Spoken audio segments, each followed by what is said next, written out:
past shall never be in vain. To serve with heart and might, one nation bound in freedom, peace and unity. Hey, that's so. Arise, O compatriots, Nigeria call obey, to serve our fatherland with love and strength and faith. The labor of our heroes past shall never be in vain. To serve with heart and might, one nation bound in freedom, in freedom, in freedom, peace and unity. Arise, my people, arise, my people.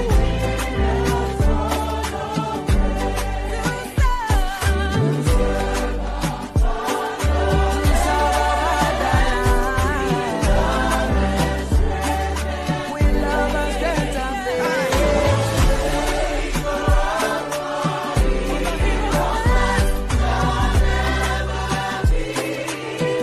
With all our hearts and minds we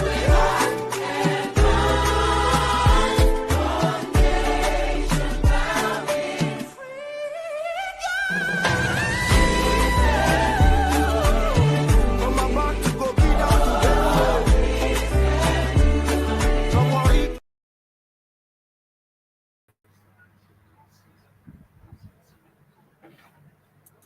All right. My goodness. Thank you all for joining me. Oga Ike, Gabriel is there. You know, Gabriel was yabbing me on the other session. It's all good. I've been eating a lot of yabbing today. They keep yabbing me. I'm not dedicated. It's all right. And yeah, they will come here. You come here to come and yab me too. Eh? All this one, the other one say I'm not educated. The other one, it's okay. I don't know, man. So the topic is about Dele Oga Hype, there was sir. You see that? The They topic will. is about Dele Farotimi in jail, and man, they won't even release him on bail.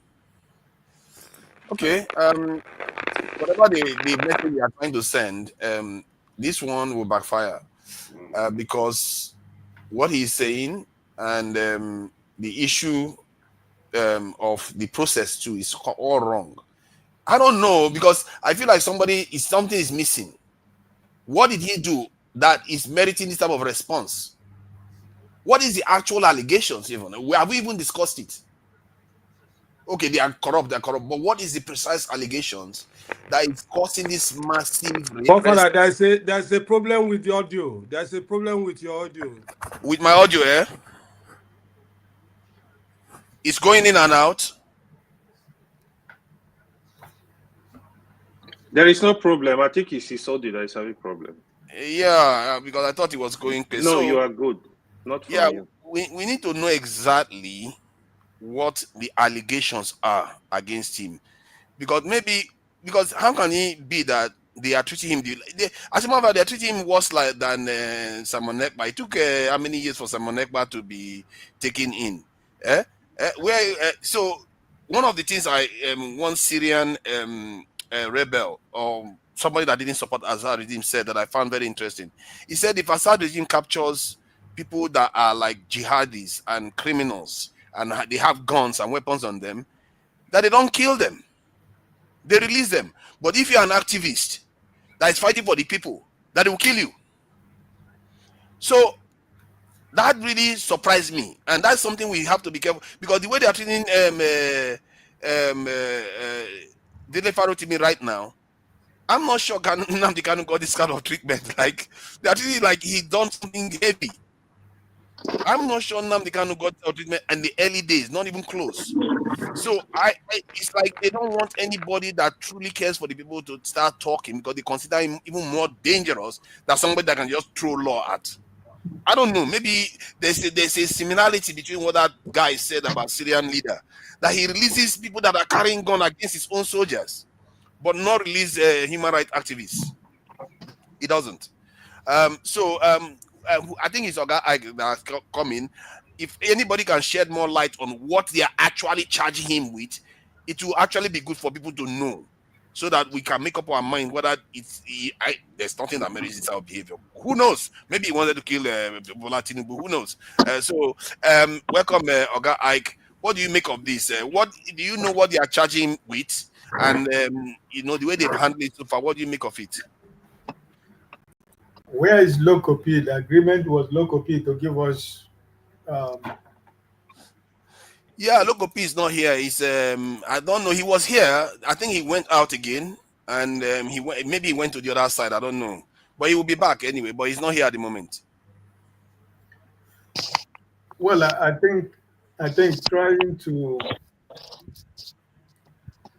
trying for us to begin to ask ourselves a question: do we really know what he's accused of? He's trying to prolong the conversation today. We all know what is going on already. I think that what Show was saying before the other program ended, I stand with what Show was saying. What they are doing right now is to prevent another Dele Farotimi somewhere. They want to overwhelm him with pressures of so many lawsuits everywhere. Maybe he will end up in 36 states. What they're doing, they are working towards the future. They're working towards that is not going to rise another Dele Farotimi somewhere, But the issue of what he was accused of, or the manner and the way that it has been treated, we already know what is in Nigeria. If you are not part of them, you have no right anywhere in Nigeria. The law or the system does not work in your favor.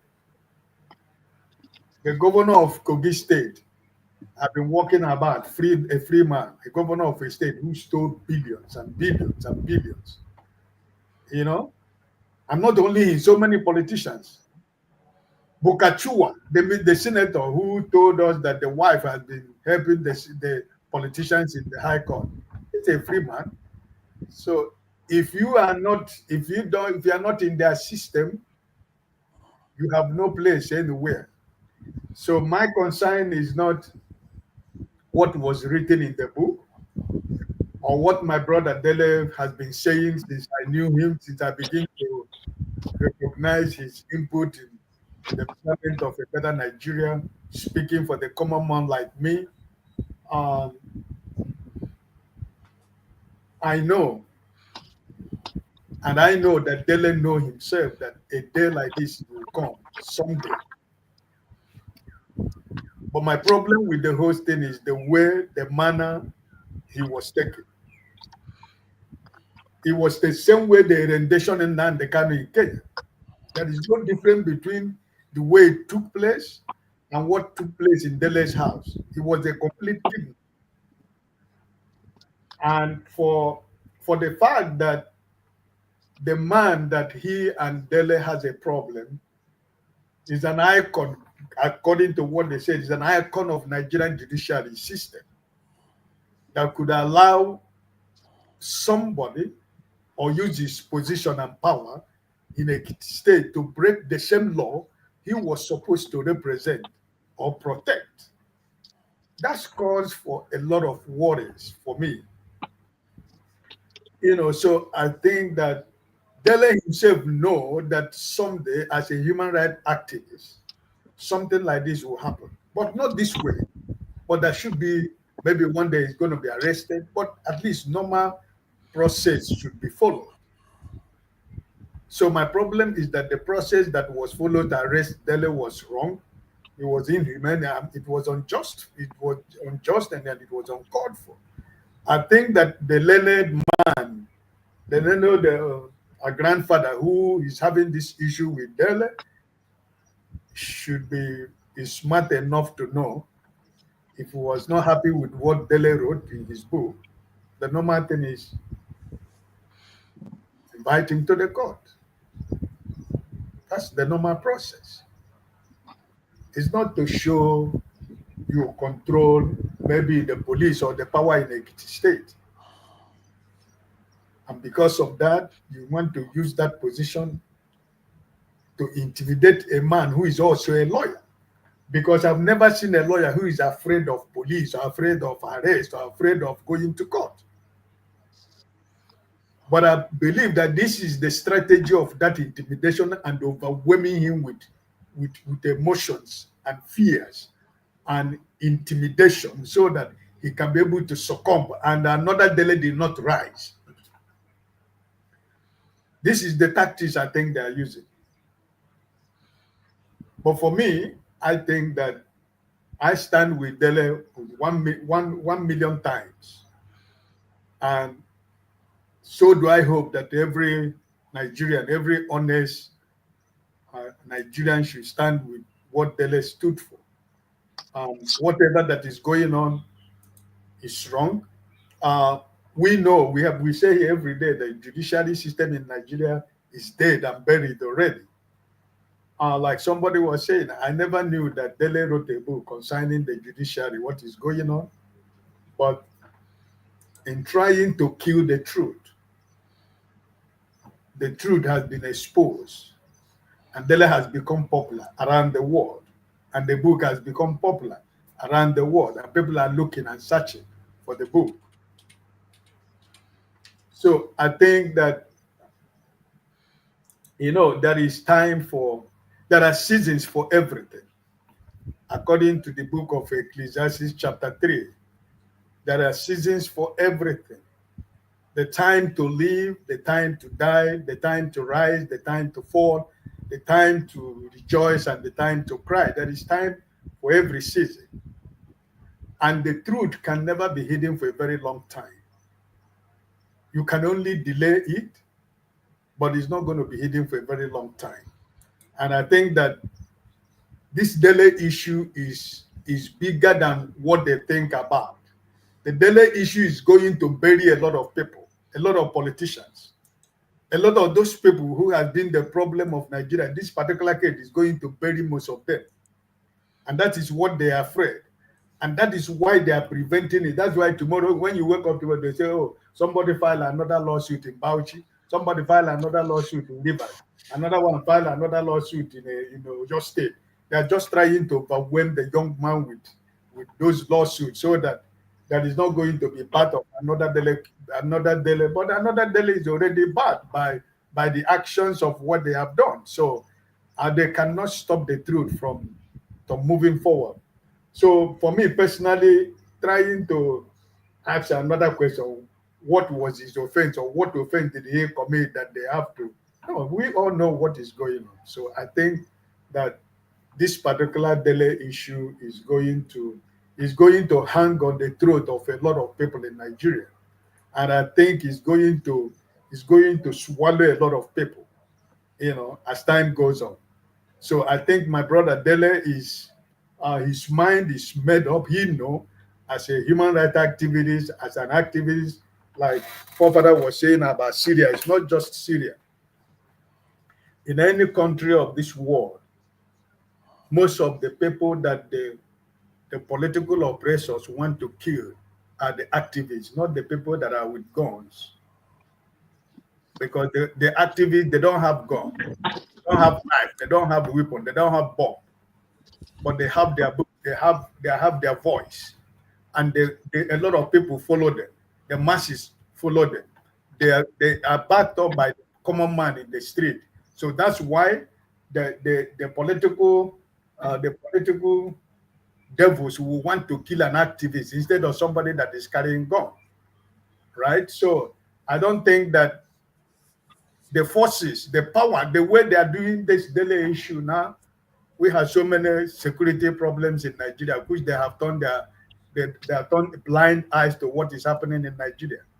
But they want to use Dele Farotimi as a benchmark in order for us not to Nigeria will not be able to give back to another Dele Farotimi. But I think they're making a very great mistake. And I think, like I said, it's going to swallow a lot of people. I stop for now. Thank you. Excuse me, Mr. Forefathers. Yes. Sorry to cut you short. Are you aware that your screen is jumping around? Is it jumping around? Yes, this is a new segment. after Mr. I can't see the names. Ike, there was AY, and there was me. Now I'm on my screen, the 5th position. I don't have all day to sit here and be looking at the camera. So I want to give my submission as much as possible and take my exit. I think you are still in line. Let her go before me. Let her go before me. Yes, I just need Let to her say go something next. and leave. Let her go ahead. for father. Let her go before me. Yeah, she does have the privilege anyway. By No, because AY is first. AY is after Mr. She Ike, does I have. believe. You do have the privilege by default anyway. You know we like our female. Madalu, go ahead. Go ahead. Our Thank girl you. child. We like our girl child. Thank like you. put it. Thank you. Please, if you cannot even prove it in Nigeria, prove it here. Okay. All right. I'm just gonna say this. I don't have much to say because this once again, greetings, my dear panelists, wherever you may be, and commentators. Good to be here again. I don't have much to say because it's much like we've been repeating the same thing over and over again. There's no new perspective to this Dele Farotimi case. As long as you have this illegitimate government in power, I don't know why anybody should keep psychoanalyzing this issue. Nigeria, like subsidy, is gone. So whatever you see, you take it. For those people who choose to be activists, I only have one advice for you. Make sure you write your will and make sure you are ready to go the whole length, because do not expect the support of Nigerians because they're conquered people, and be prepared to fight that battle all alone by yourself. So if you cannot take the heat, don't enter the kitchen at all. This is a lesson for people who are going to come after Dele Farotimi. Does it mean we should not speak? No, I'm not saying you shouldn't speak. You can speak all you want, but be ready for the consequences, knowing that you are never going to get justice and that the criminal Nigerian government, the criminal terrorist Nigerian government, will make sure they make a scapegoat out of you that others can never rear their heads up. So whatever we're saying now doesn't hold water. The protest did not hold. Mr. Dele Farotimi is there by himself, a sacrificial lamb for the justice of Nigeria. He has spoken at length. But unfortunately, this criminal government you have now is not the one that has ears. It's not the one that has a heart. It's not the one that has a vision for the country. So that is why I don't even bother. I have learned to deflect my energies to somewhere else. And that's why when other people come out that don't have the Nigerian perspective speak, I am tuned to listen to them, like Kemi Badenoch. Because the average Nigerian is myopic, is a conquered mentality, has no self-esteem or self-worth. They will support anything supportable just for sentimental basis.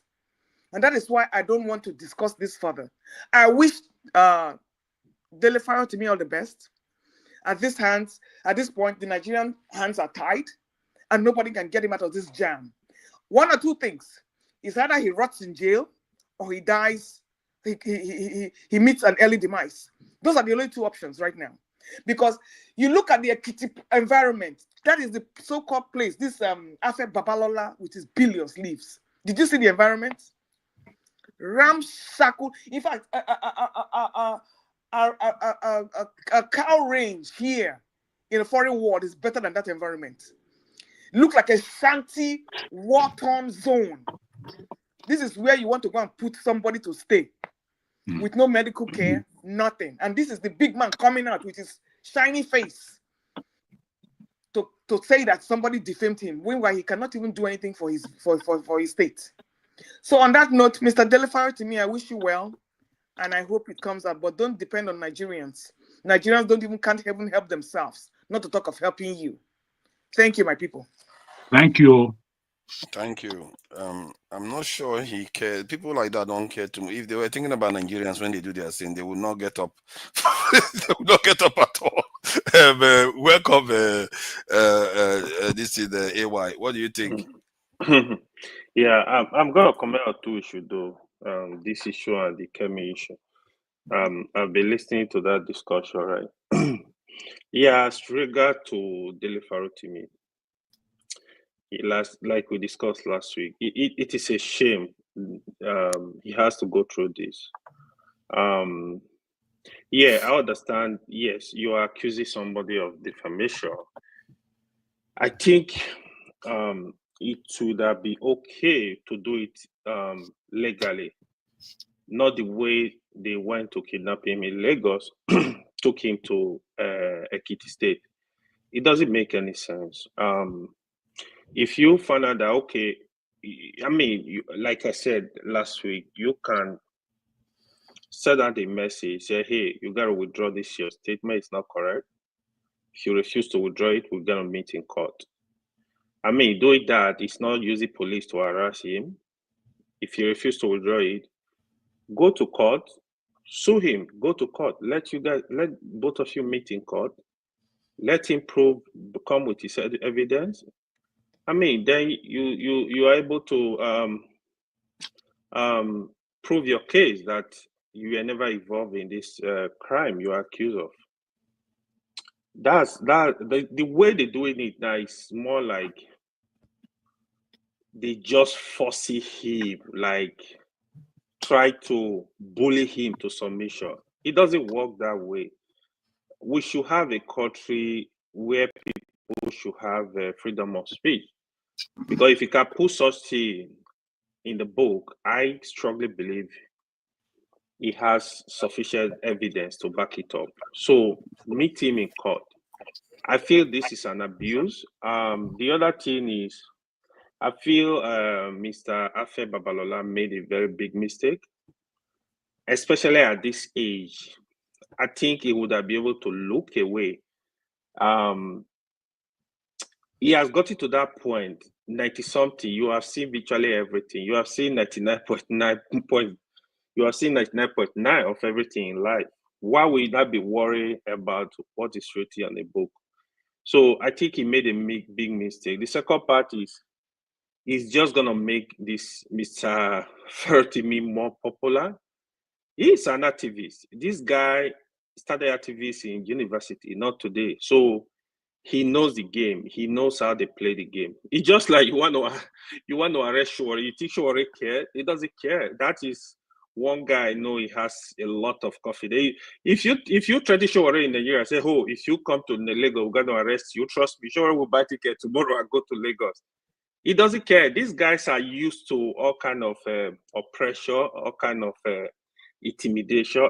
They are used to it. So you just gonna make Dele Farotimi popular. I tell you, that was how they make that book popular. Number one on Amazon. Dele Farotimi today, even people that don't know him before, he became more popular all over the country. That was how Gani Farotimi became popular. You kept arresting him, harassing him. Each time you arrest him, he get more popularity. That's exactly what they want. So it's not scared of this. But I've seen Peter Obi, Obasanjo going to visit Babalola. I don't know the discussion they having. I mean, to me, I don't think it's even necessary. I mean, even Obasanjo, they also accuse him of getting involved in all these bribery cases. So they need to go and sit down. I'll let this man be. Let him be. The other case, the issue of Kemi. I actually saw a lot of people supporting this woman. I'm sorry. She's making a very big mistake. What I discovered coming to this panel, a lot of Nigerians, especially with due respect, people from the three major tribes, they are not loyal to Nigeria. Most of them, they don't love Nigeria. They love their tribe. That's where you hear them, oh, I'm Yoruba before Nigeria. I'm Igbo before Nigeria. I'm this before Nigeria. I was just thinking this morning, I said, I wish there is a way they can cut out this country. They say Yoruba, go from your country. Igbo, go from your own. Hausa Fulani, go from your own. All the other minority come together. I wish there is a way. You cannot show people your father's house with your left hand. Trust me, write it on the wall today.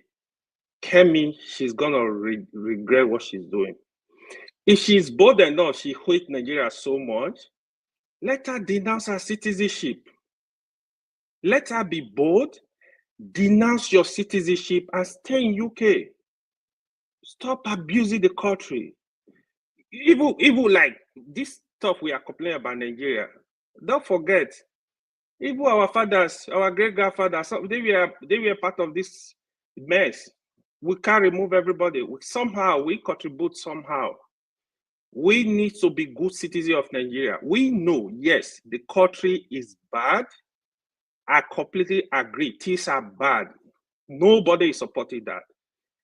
It is not Nigeria as in Nigeria that is the problem. It's the people that are the problem. So we need to change our ways.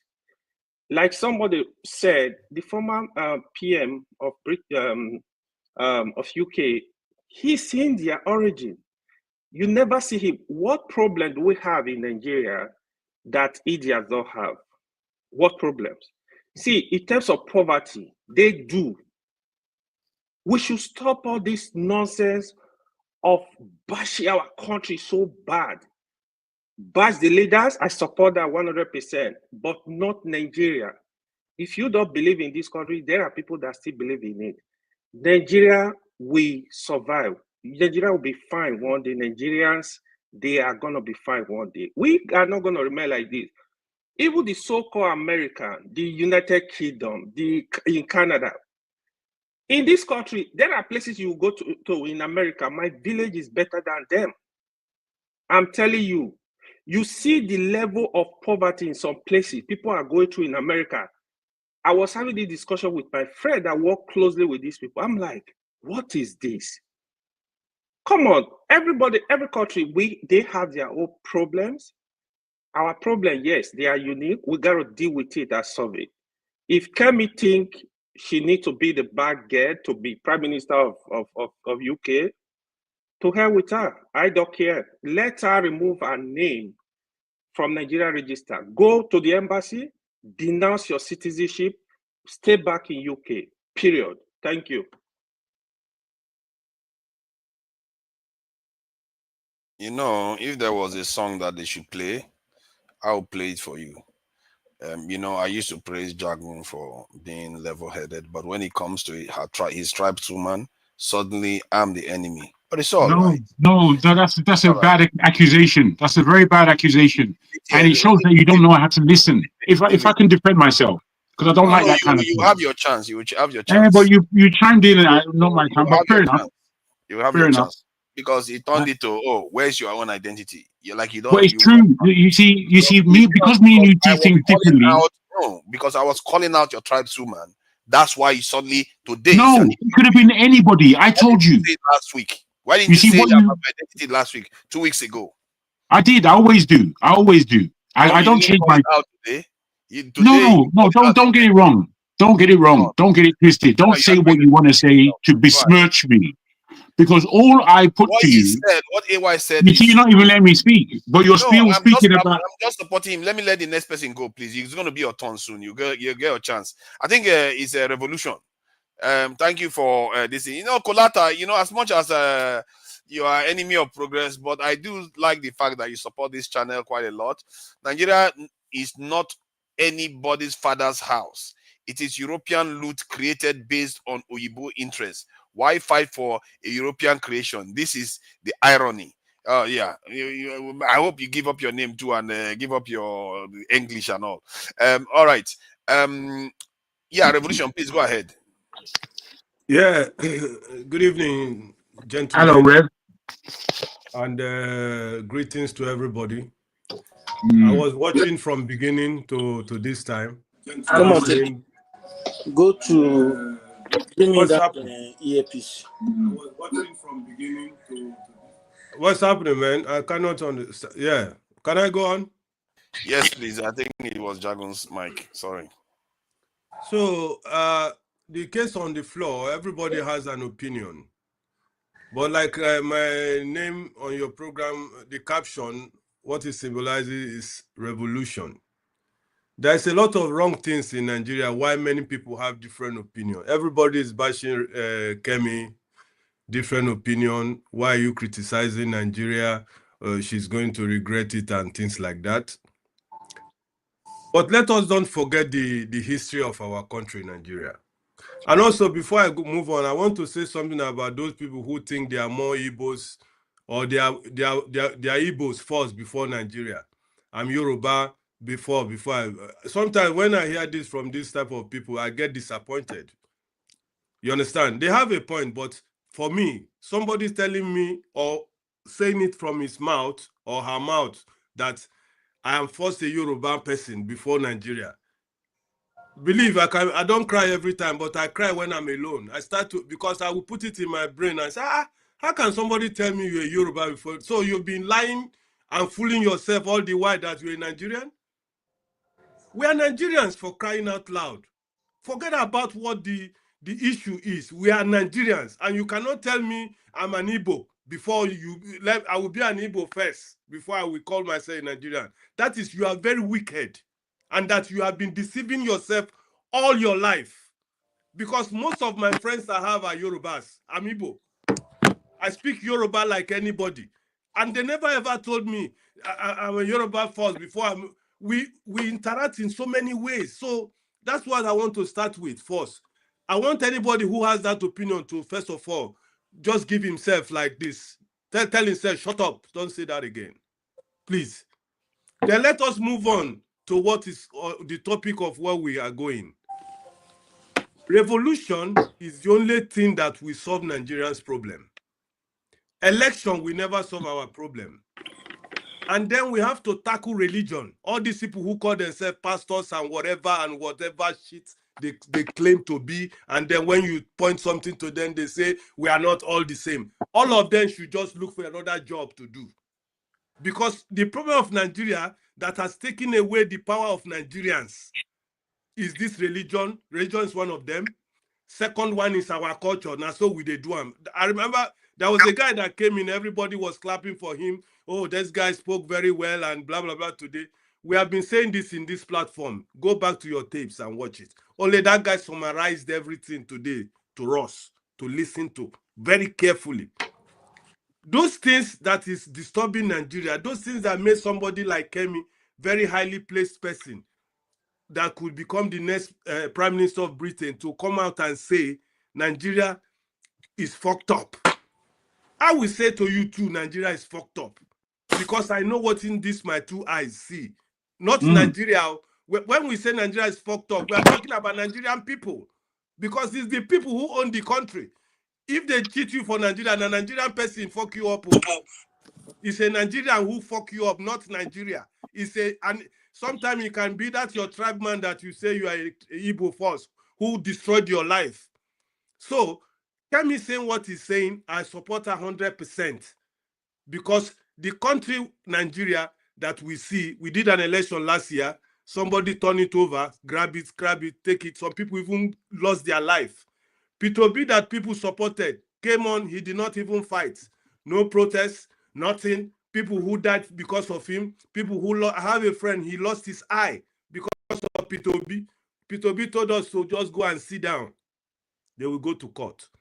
So me, I never like to speak too long because it's just repeating myself or saying what you people know. What I want to say, lastly, is that Nigerians, we should start trying to be like, more Nigerians should start entering the shoe of people like Shore, people like Dele Farotimi. Not when they enter, we come here, yes, they did this, we start to pretend as if we support them, but in our heart, we don't really support them. If you support them, be like them. If we have 1,000 Shore, Nigeria, these leaders will run away. Not when they catch Rotimi, Dele, now everybody come here, start to pretend as if they are patriotic to him. Meanwhile, if you say come to protest, they will tell you the last protest we did, what happened? Please forget about protest. When you talk about revolution, what one will tell you, French Revolution, what happened? Arab Spring, what happened? We are talking of Nigerian Spring.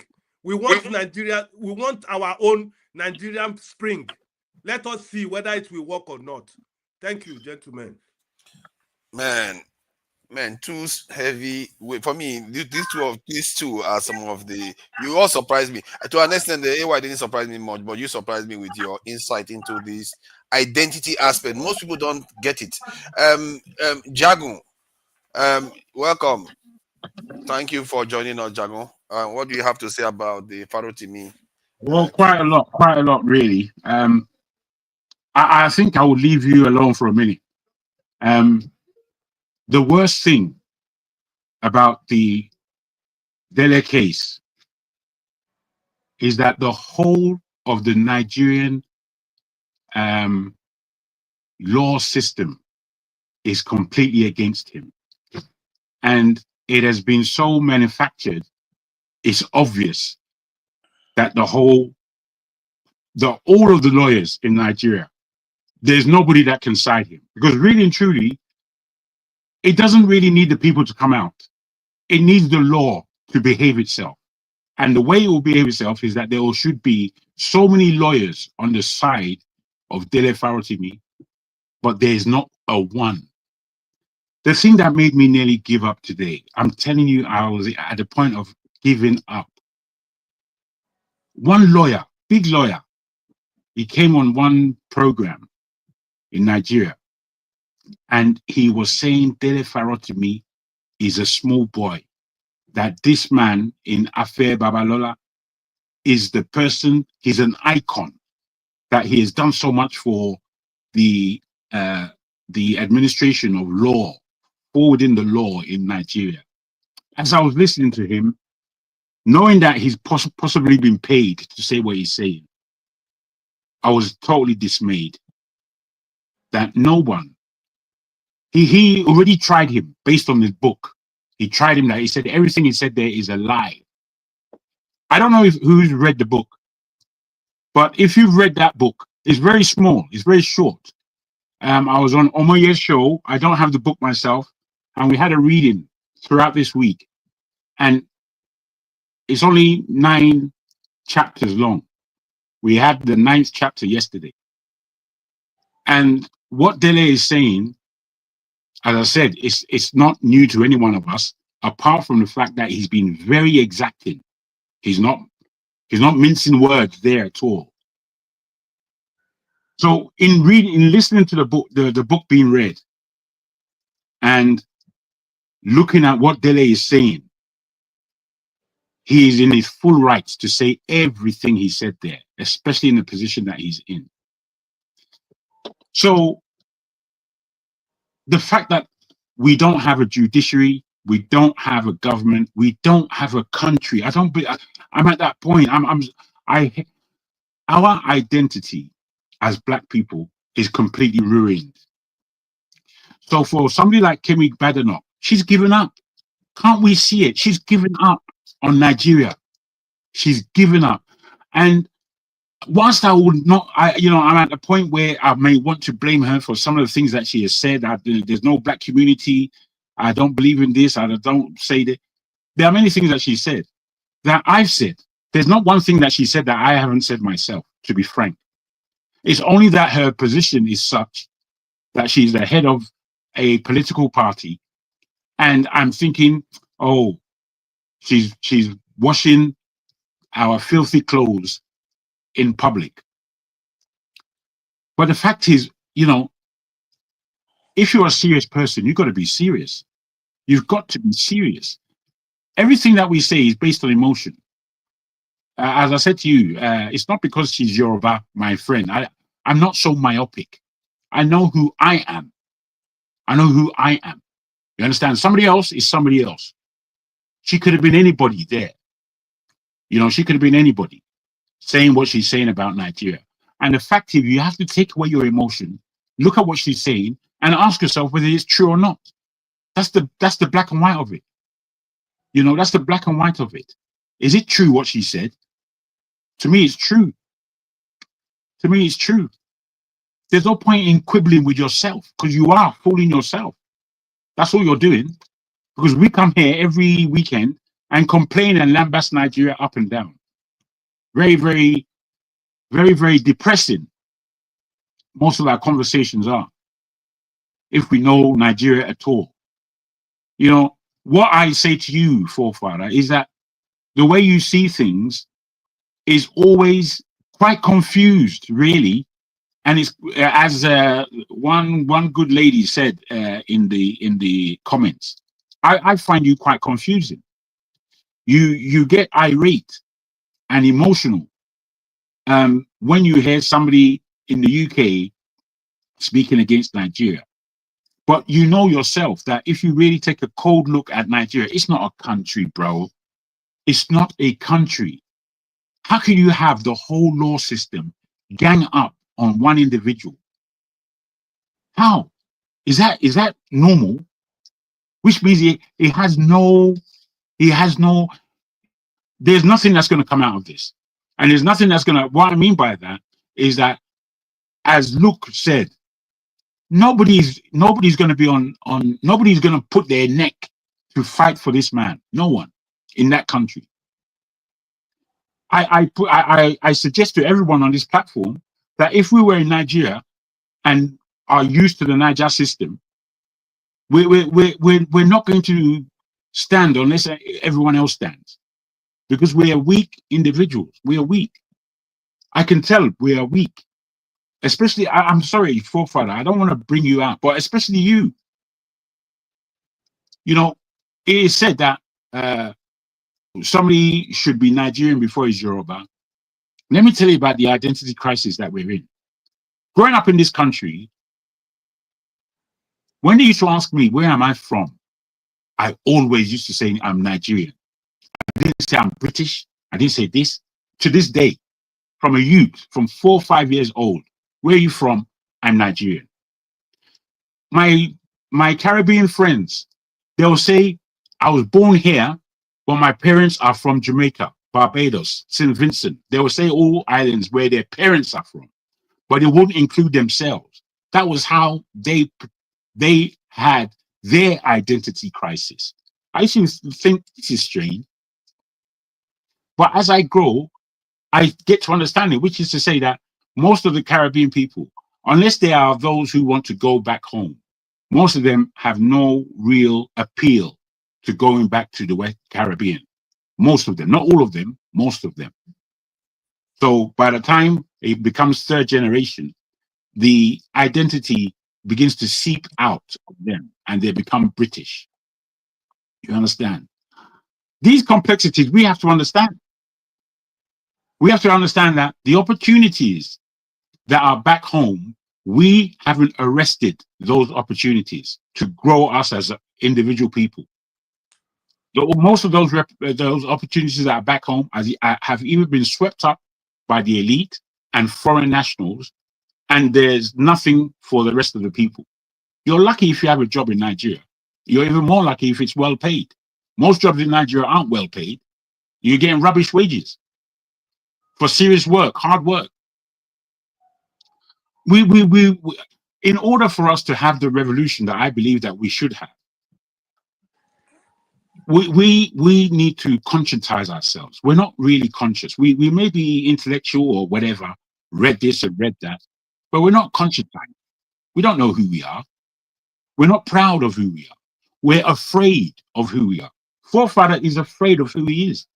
His excuse for using that name and not telling us where he's from and such like is because he has some kind of panic about who he is and revealing who he is. He calls it security conscious. That's telling you that that place called Nigeria is a pain to forefather. That's what it says. Doesn't say anything more. Forefather can pretend all he likes, but that's what it is. You can't stand up and be who you are. You can't. I'm Jagun, that's my name. Soji Adamo, that's my name. That's who I am. You can't be compared to me, forefather. You understand? There's no comparison between me and you.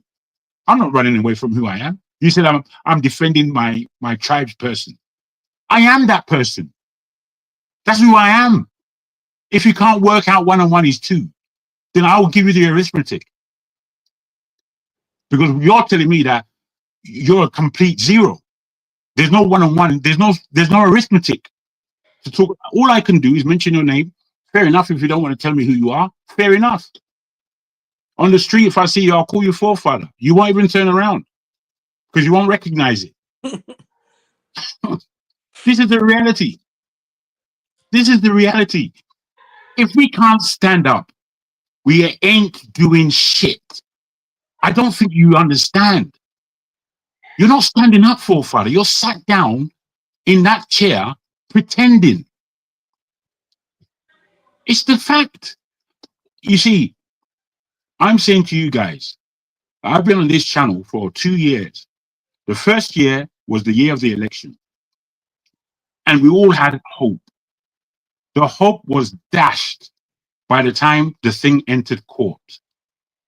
That court case that took place, no matter how rubbish Peter Obi was about defending his position, that court case told all of us there is no Nigeria. That's what that court case told us. We're now here under an illegitimate government, okay? And they are doing the same court process that is a hog of rubbish. It's just rubbish. What are we waiting for? Unless that thing is thrown out of court, the poor guy will be tried and somehow they will put him in prison. And we all know that he doesn't deserve this. You see, even this channel, there's so much unfairness that takes place that it just underlines Nigeria. As somebody said, it's not about Nigeria. It's about us as a people. What I say, and it's what Revolution said, this thing that we're suffering, it starts in each of our homes. Me as a Yoruba person, up to this day, to speak truth to my mother, to give her a different paradigm than the one that she has, it's a complete impossibility. My mom is a strong woman, very caring, loving woman. You understand? But I can't change her mind about anything, no matter how I placate it, no matter how I try to position it, because my politics is hard. You know, my mom was saying, this Putin is such an evil man. I said, Mom, do you know how this thing is? He said, I don't want to know, George. See him there. I'm thinking, my God, Mom, my God. How do we do this thing? How do we do it? We can't even tell ourselves the truth. Yeah, I mean, we so sorry, bro. Yeah, let me end there, but we're not serious, bro. We are not serious. You know, I come on here, I blast, I swear, I'm emotional, I'm this, and people just looking at me, look at this Jagun. Why is he so emotional? Why is doing this? Yeah. And I'm thinking, my God, guys, I'm trying to speak my reality, the reality. I'm trying to give us a position where we might be on the same level in order to fight the war that we have in front of us for the sake of our children. None of us are doing that, I'm afraid. None of us are doing this thing.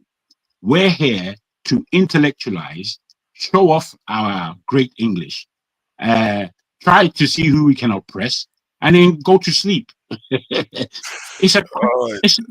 It's all not. right. Let's be reasonable with each other. May you live forever for all those compliments that you give to me. You know, it's all good. Jide, You don't know how much I like your personality. You have no idea. I like your personality, but I don't like your. I don't know where you're coming from most of the time, and I don't need necessarily to know your village to know where you're coming from.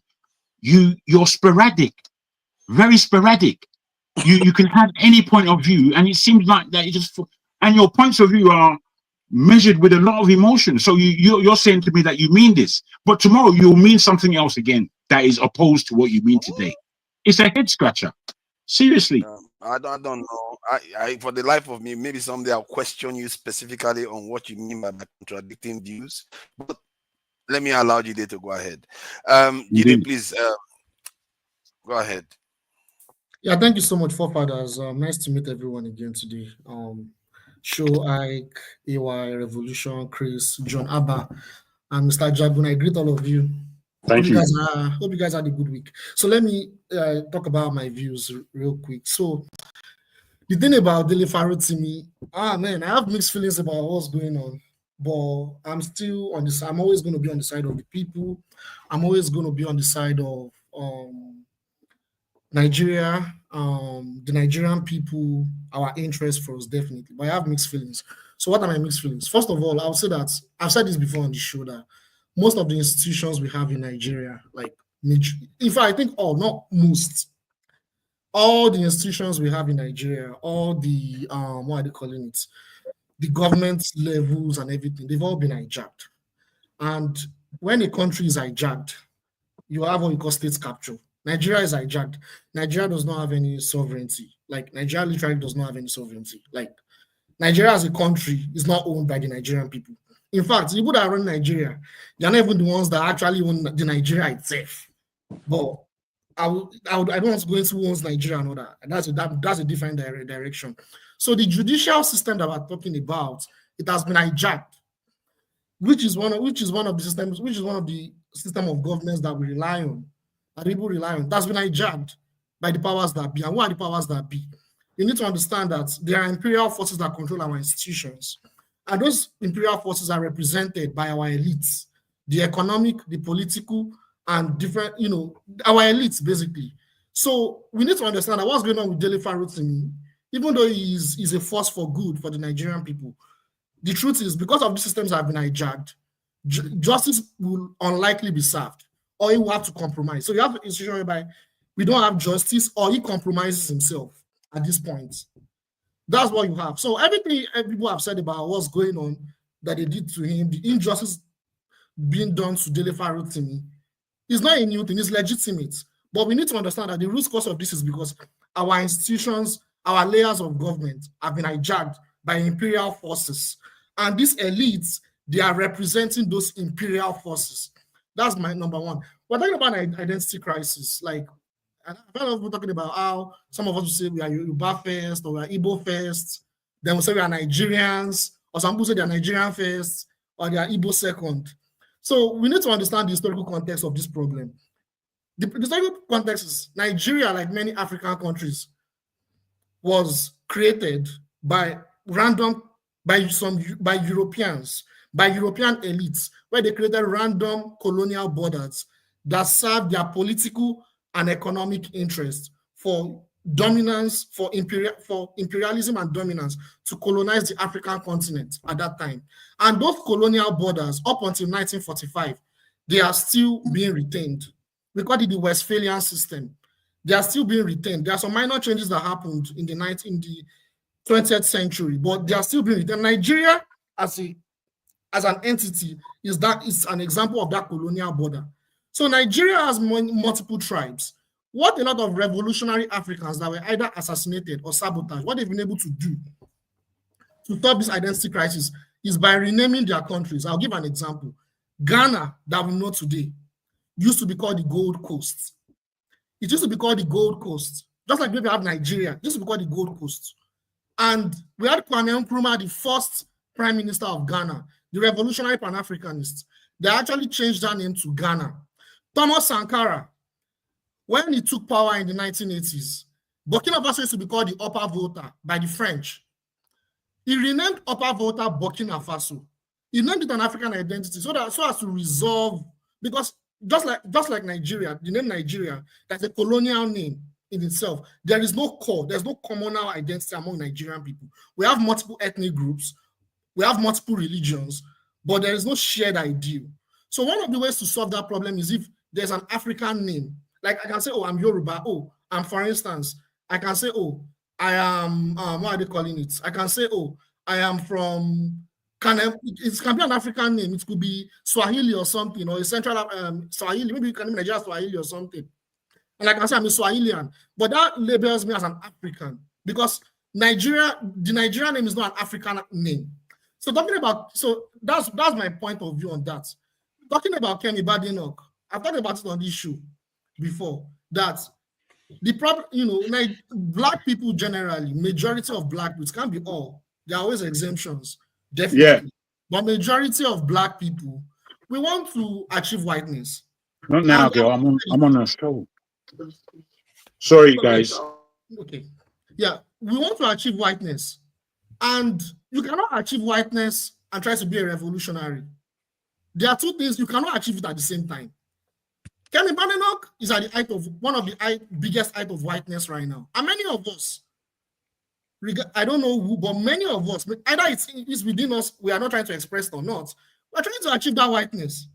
either by being CIA agents and being sellouts, being traitors, or by being integrated into these political elites and oppressing other people. Is what we aspire.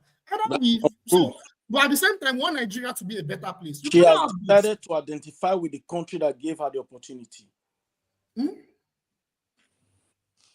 Okay. So as I was saying, you cannot achieve being able to achieve whiteness and try to be a revolutionary to liberate African people from colonialism, neo-colonialism, and every form of oppression that we're going in. It's not possible. It's just not possible. No revolutionary has ever achieved that. Like for instance, in the West, you have the first black doctor, first black engineer, first black lawyer. That's beautiful. It's wonderful. We can praise, But in the African continent, where you see white people praising the first white person, the first white engineer in Africa? No, because that's what I'm saying. Because of our level of inferiority complex and us trying to achieve whiteness and integrate into this system, we ourselves, we have the spirit of the oppressor. And if you have the spirit of the oppressor, Kemi Badenoch is manifest. So what they do is, when they become oppressors themselves, they treat their fellow people like trash. They treat them like trash, they talk to them like trash, and at the same time, they oppress them. So this is the same narrative. It's not just Kemi Badenoch. Even our so-called leaders in Nigeria, they're like that. It's not just Kemi Badenoch. It's just the only difference that she's in the West. The same thing. Our leaders going to the West and say that Nigerian youths are lazy. Right? Say Nigerian youths are lazy. Even if truly they are lazy, we'll go out to your oppressor country and go and tell them that Nigerian youths are lazy. Like, think about it. Like, so that's what I'm saying, that we, the people of Africa, we are the one. My conclusion is that we, the Nigerian people, we, the African people, we are the ones that will liberate ourselves from this oppression. Nobody will do it. Even Peter Obi or even the current hero now that we're praising now, even though I have my own political disagreements with him, but what they're doing to him, I condemn it. Dele Farotimi, it is the Nigerian people. And like Jagun said, and some other people have said as well, the first thing is to be us to be informed. Any revolution starts with education and information. So it is the will of the Nigerian people and the African people to liberate themselves if they really want to liberate themselves from this oppression. Thank you. Thank you. Just a day ago, I saw a video of the BA leader of South Africa, DA leader of South African Party, a white woman, defending the interests of the American state. Not because she loves America, because she knows they are white. She's defending the Western hegemony against her own country. When Trump is threatening our own country, she's defending it. Are you talking about South Africa? Yes, South African. I saw that. Yeah, I saw that. It was a complete disgrace. But what do we expect? You see that it shows you how clued they are. The white people are far more united. It's dawned on me that this is their greatest strength, their unity. Even if they've had reasons to be divided, they are very, very united. Even in Africa, a foreign leader is threatening their country. She's backing that foreign leader anyway, because she's white. Imagine. But you see, this is what we will turn against us. Is he not telling the truth? Is he not? No, it's not. My brother, it's not that simple. What it is that what you know what? Let me just put this to you real quick. AY said, "Don't use left hand to point at your father's house." There's a point there. Truths. Of course, I understand these things. There are certain truths you don't say. You can say, I can say so many truths about you right now, and it's not going to go down well.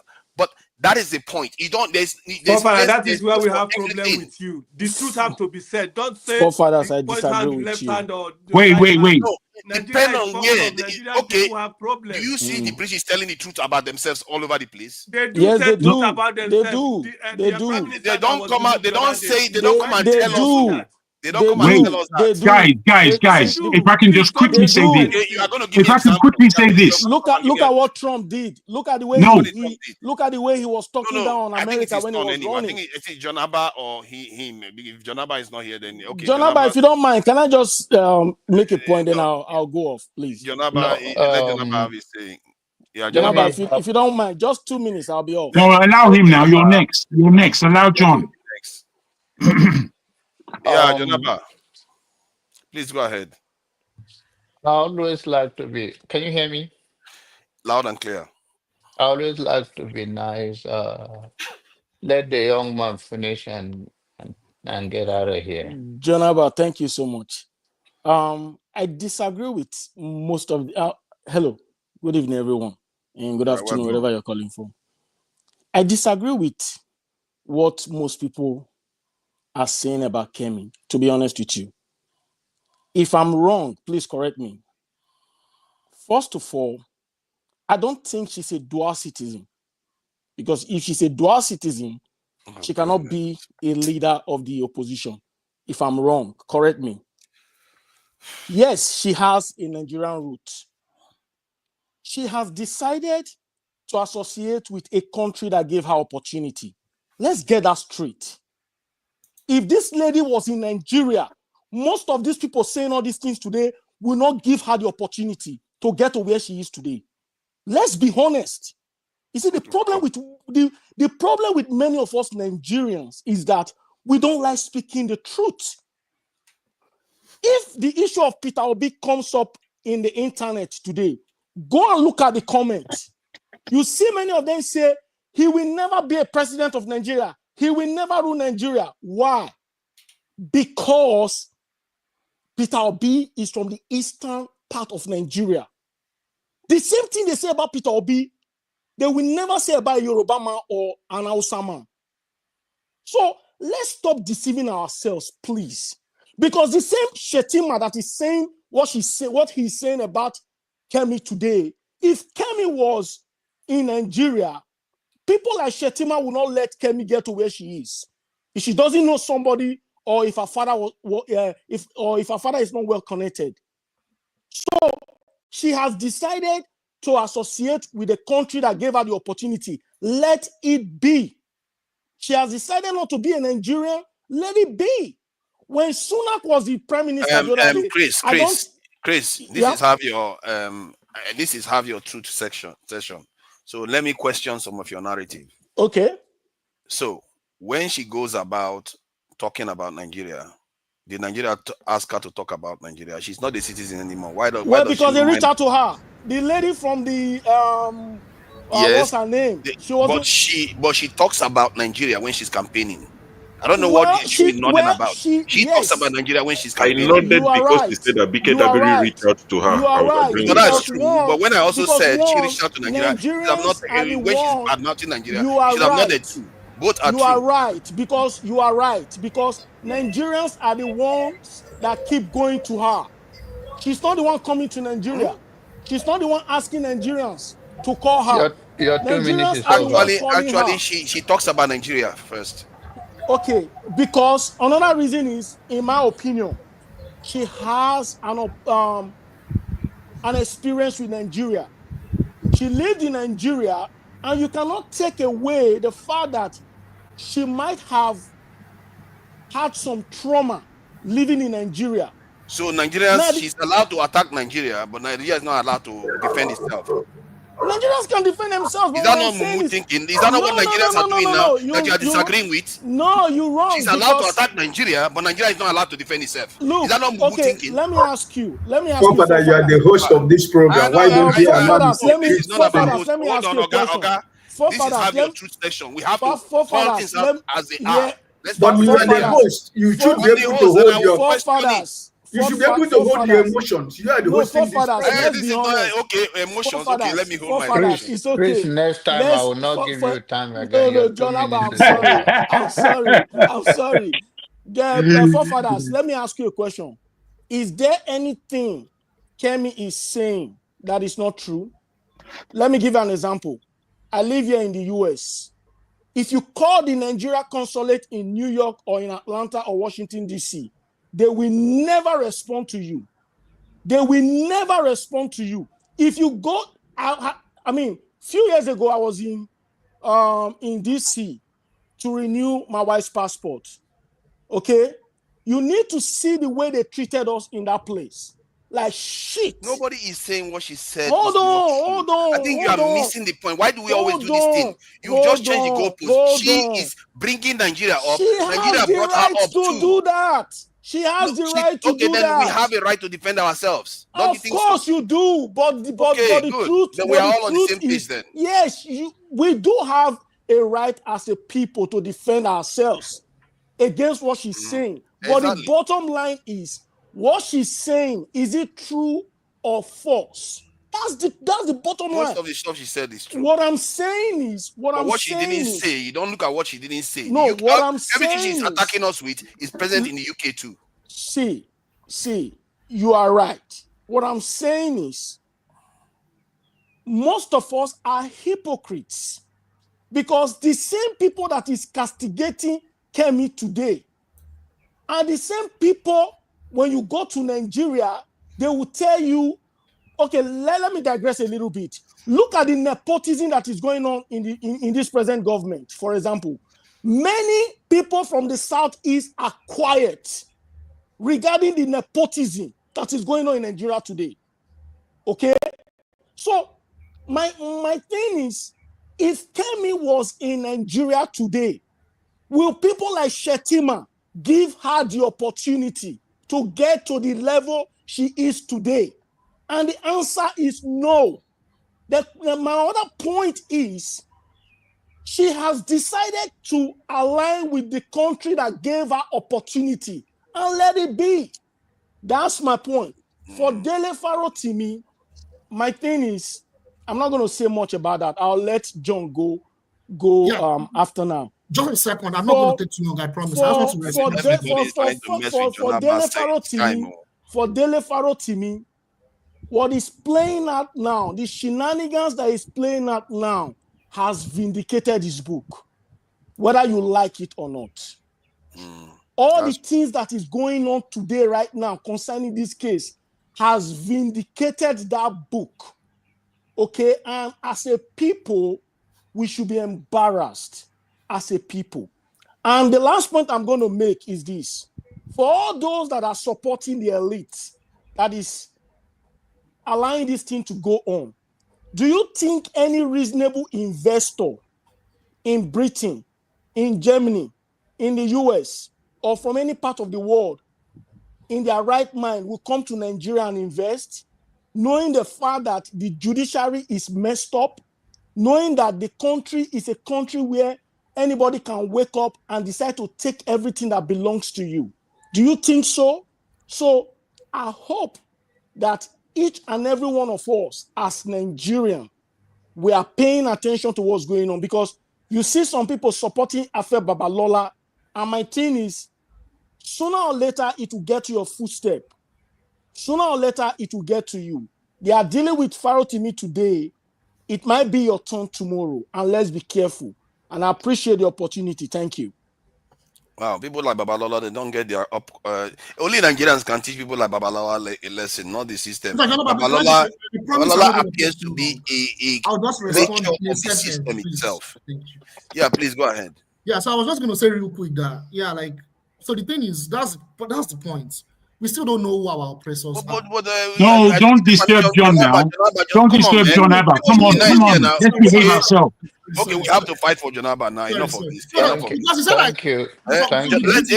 Jide, hold on. You know, I do sympathize. We know who our oppressor is. If you don't know who is your oppressor, I know who is my oppressor. Okay? So the investors from Britain are your Jide, leave it now. Leave it. Let's allow Jonaba to have his say now. Come on. You know, this session, we have to be more disciplined. Okay, I'll try to impose discipline. Please go ahead, Jonaba. Thank you for Father's show, KJ, Reverend I, KY, Revelation, Jago, and Jide. It's all the same thing. Kemi, I want to just say that she can do all of that without going through all the word is saying. But we all know that politicians say things, but at least for the sake of your future, even if you think Nigerians cannot.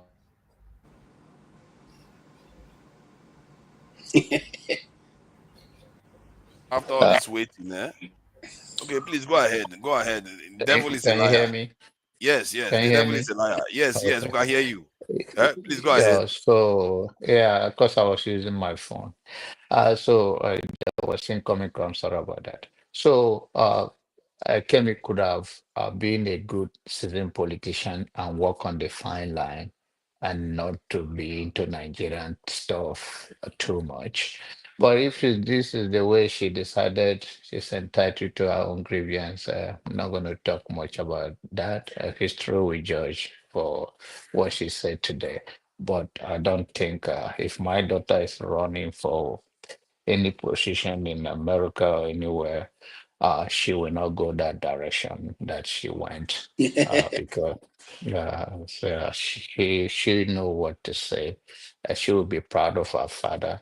There's not a perfect nation on earth, but she also will respect that.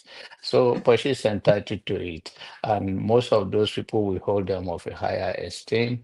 But there are also human beings like forefathers and Jago and the rest of us here who can be carried by emotions. So we have to find excuse for people. We are even myself and everybody. So to whom much is given, if you're going to occupy such a position, you should be disciplined enough to know that history is watching you. That is about that. On the issue of Baba Lola, in my place, they will give him 7 stone as of his age. They will tell him when you die, go turn to Baba Olegba, pursue your enemy, but don't go to court and be fighting for anything anymore because there is no point. And I believe and then all of this thing is maybe his children around him and people close. So, okay, even if you pass, this will linger. Let's fight it now. Maybe that. But at the end of the day, this do more damage to his reputation and the children and everybody around him. The public court right now, Dele Farotimi is winning because this vindicate him that this is all I'm talking about because they do not follow the due process.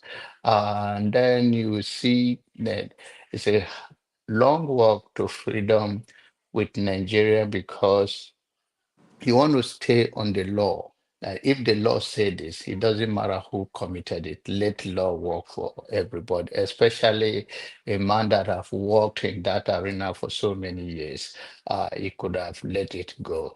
But then human beings are who they are. And another thing I find so amazing is that the people going to him to beg him or talk to him, that is not the way society should work. Let common man have his way a day in court, even though the difficult thing is that the court, the police all belong to them. But then you have to draw the line and say, let it be and let's see. The only thing I suggest for Nigeria, if I find somebody that I will endorse for president, is to allow all Nigerians to carry arms. If all Nigerians carry arms, everybody will think twice before you do anything. That paralyzes us because the citizen doesn't have a gun. If I have a gun, you're not gonna come and approach me anyhow. These are Nigerian police. When you call them, something is happening the left, they go to the right. So they cannot even defend their wife and their children. Sometimes, to be honest with them, is that they don't even have a good rifle in their hand. They have what we call chupa in my language. Chupa is what you use to turn fufu. That's what they are carrying. So you cannot even bring out anything. And in that case, all Nigerians should, whatever is going to happen, we're all going to straight up and sit down and have a genuine dialogue with ourselves. Whether you are Igbo, Yoruba, Hausa, Igbo, Shekiri, Idoma, Hausa, whatever the language, we're going to sit down on the same table. Without that, these people will take us for a long time. That's why it's a bigger thing. I don't talk so much about it here. I don't endorse all those people will be there because they won't do that. And if you can't do that, Nigeria will not sit straight. Because these people can always employ the army is in their pocket, police is in their pocket, and they're going to protect them against the masses. Do you think if there is no gun in their hand and the citizens decided to take their country back, they will take it back under 24 hours? But with this, especially in our society where there is no infrastructure for anything. You have to fight for everything. But the thing that will make you to win, you don't have it. Anybody can just say you are a bloody civilian, slapped you, and walk away. Why? You think if you let Nigerian police without gun or without our police hit a healthy Nigerian on the street, they'll get away with it? So I think this is what I would suggest, that for Nigeria to move forward, to see someone that will take us to the next level. First of all, when you come to power, mosque close, church close, everything closed. Let's be ourselves for the next 24 months and think straight. And I'll tell the citizen, every citizen should go and train themselves to be armed against ourselves for now, until further notice. But with all this snaniga talking here and there, Dele Farotimi, there are many people like him. What he's saying and what we are saying is no different. The only difference is because he come from the person like him that know they say he have a bigger platform and there's a book and they go after him. It's no different from what any other person is saying. But that is what it is, and I believe he's ready for it. Prayers and love, and everybody that can reach out to him and the family in one way or the other, encourage them. And so when it's tomorrow, if I know KJ will not go back to Nigeria anyway. He run his mouth too much now. So you are here to stay. Thank you. Thank you. Guys, Thank I you. want to say good night. I'm going to my please, work. I'm making an observation. Revelation, don't go before I make my observation. Hey, You have 1 Revolution. minute for me? I have to go to work, sir. I was Take just care, my enjoying brother. the program so that I don't go late. Maybe next time. Okay. Welcome, Electric Revolution. Father, Thank you for that. Can you give me 2 minutes to make my observation? If 2 you minutes. Okay. It depends on the man. You know, the girl child. You know, when Mother Luke starts saying we are oppressing the girl child, that's the last thing we need. No, we I have said a an lady here. observation from what we have spoken before. I'm not I'm not starting please a go new ahead. program. Okay. Okay. I think the observation I want to make is that Revolution and IY said the same thing. So AY is here. I want him to hear my observation. When we are talking about, some people say they are Yoruba before Nigeria. I want to say again, AY, I'm an Igbo man before Nigeria. And my opinion is my own personal opinion. And I owe you no apology to anybody. It's very simple in Nigeria today. Even as we are speaking right now in Nigeria, whatever you want in Nigeria, they will ask you, where are you coming? Where are you from? You want to rent a shop. Where are you from? Are you Igbo? Are you Yoruba or Hausa? You want to rent a house. It's the same thing. Even in government offices in Nigeria, you must declare where you come from. So what are you talking about?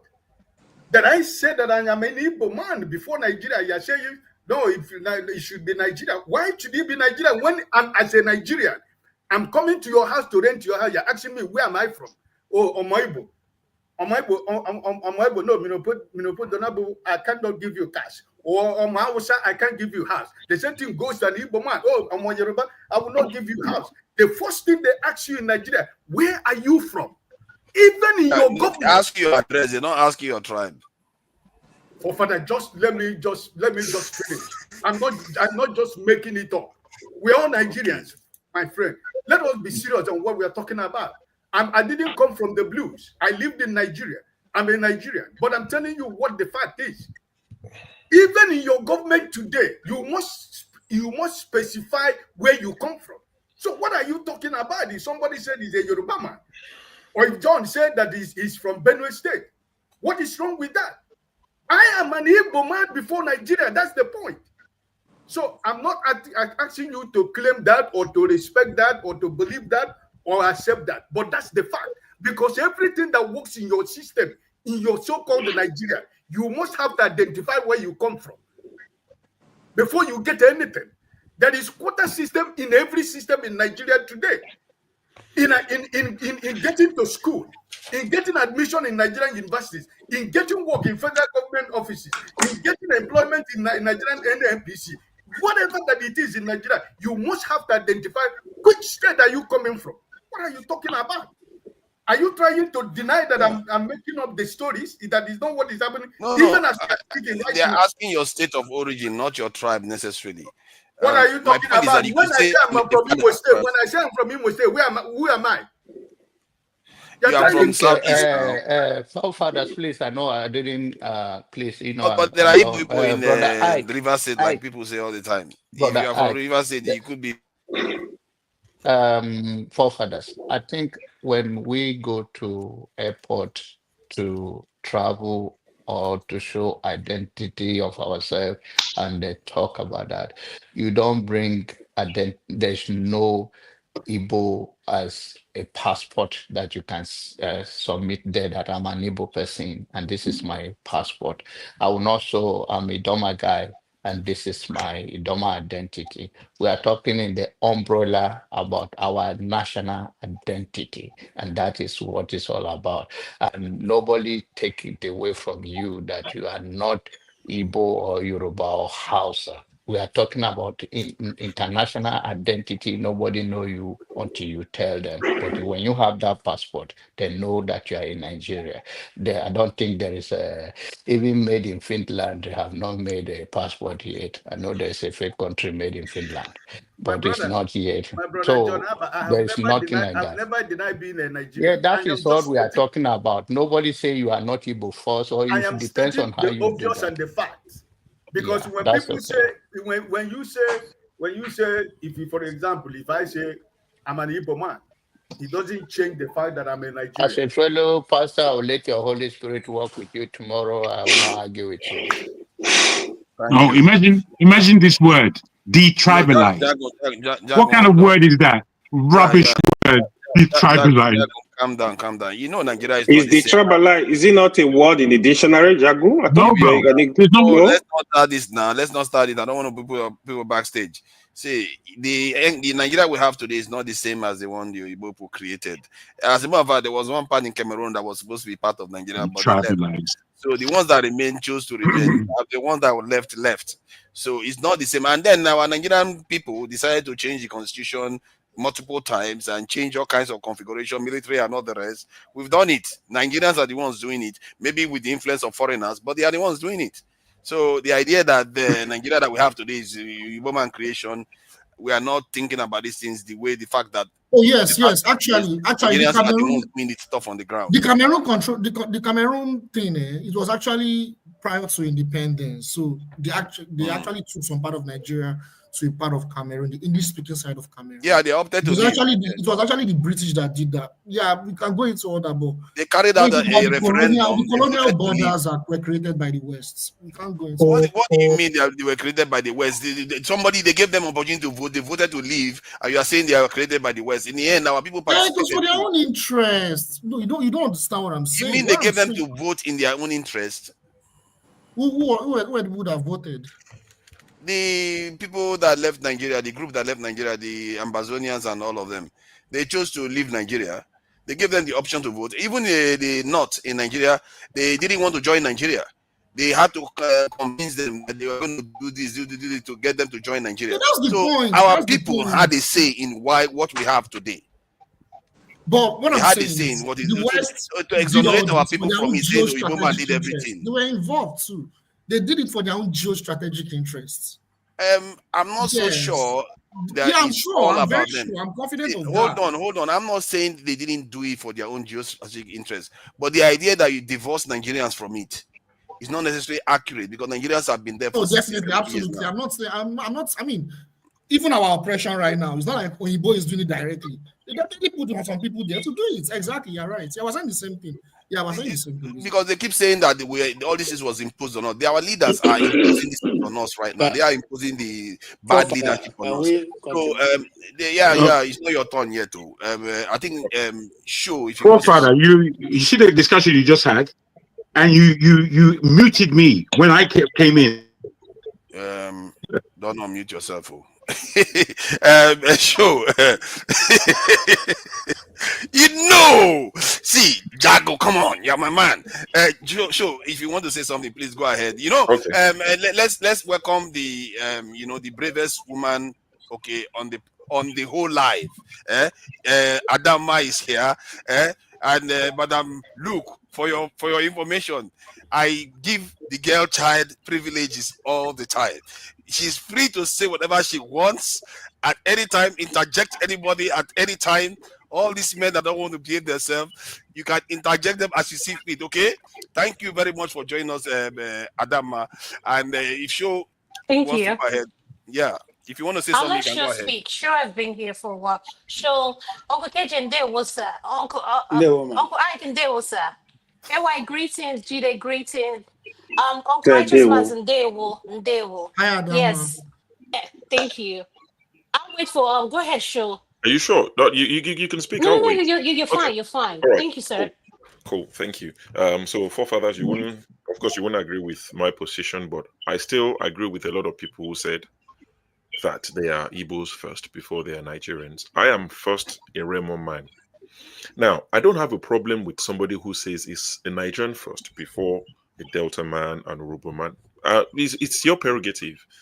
It's fine. You can define it the way you want. But what I don't get is we're democratic, but you can't have it your way. You can't say you're an Igbo man. Why is it a danger? Why is it a threat to you when I say I'm first Yoruba? I'm not denying my Nigerianness. It is what it is. No, sorry. I think you are misunderstanding me. I'm not saying you should not say you are Yoruba first. I'm saying So that what's the argument? when they are talking about Nigerian issue, don't always reduce it to tribal issue because there are scopes to everything. Okay. You have to operate at a certain level at certain discussions. Okay. So I think we're getting somewhere. So you don't have an issue with it altogether. But you have to understand, like Uncle Ike was trying to establish, and it's one of the things I wrote down. You cannot tell a people, if you tell my child now, or my children born in the UK, they might tell you I'm Nigerian, whatever, they move on with it, which they probably won't tell you because they speak Yoruba. Even the 3-year-old speaks Yoruba like proper. So, and I let them understand, you're a Remo man, especially the boy. I tell him you're a Remo man. Your wife will become a Remo because that's the way we operate. Now, for me, I grew up in Nigeria.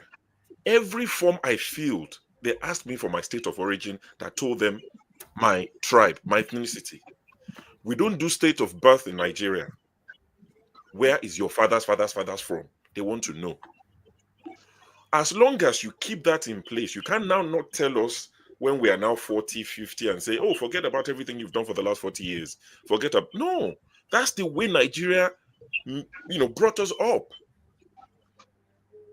When you want to renew your Nigerian passport, they would shock you. When I renewed mine last July, this wasn't a thing. When my wife was going to renew hers, and she applied about 2 months ago, I interviewed biometrics nonsense. Is in January. She's going to London in January. They are now asking for renewal. There's something they've added. Certificate of indigenship. You have to produce it. You have to submit your certificate of indigenship, which means you go to your father's local government and get a certificate. My nephew was going to get his Nigerian passport. He lives in Nigeria. He's trying to jump by. He's telling me all these places he wants to go to. And he told me that he had to go to Edo State because my sister married an Edo man. The boy had to go to Edo State to his father's local government. His father passed away when he was 7 months old. He has no idea. He's never been to Edo State. He had to go there. So you now tell that boy, don't carry Edo on your head. Of course, he's going to carry it on his head because Nigeria made it so. You cannot renew your Nigerian passport today without that certificate of indigenship. As of July last year, but they did something similar in the UK too, where they ask you for your parents' place of birth. They do that in the UK too. Okay.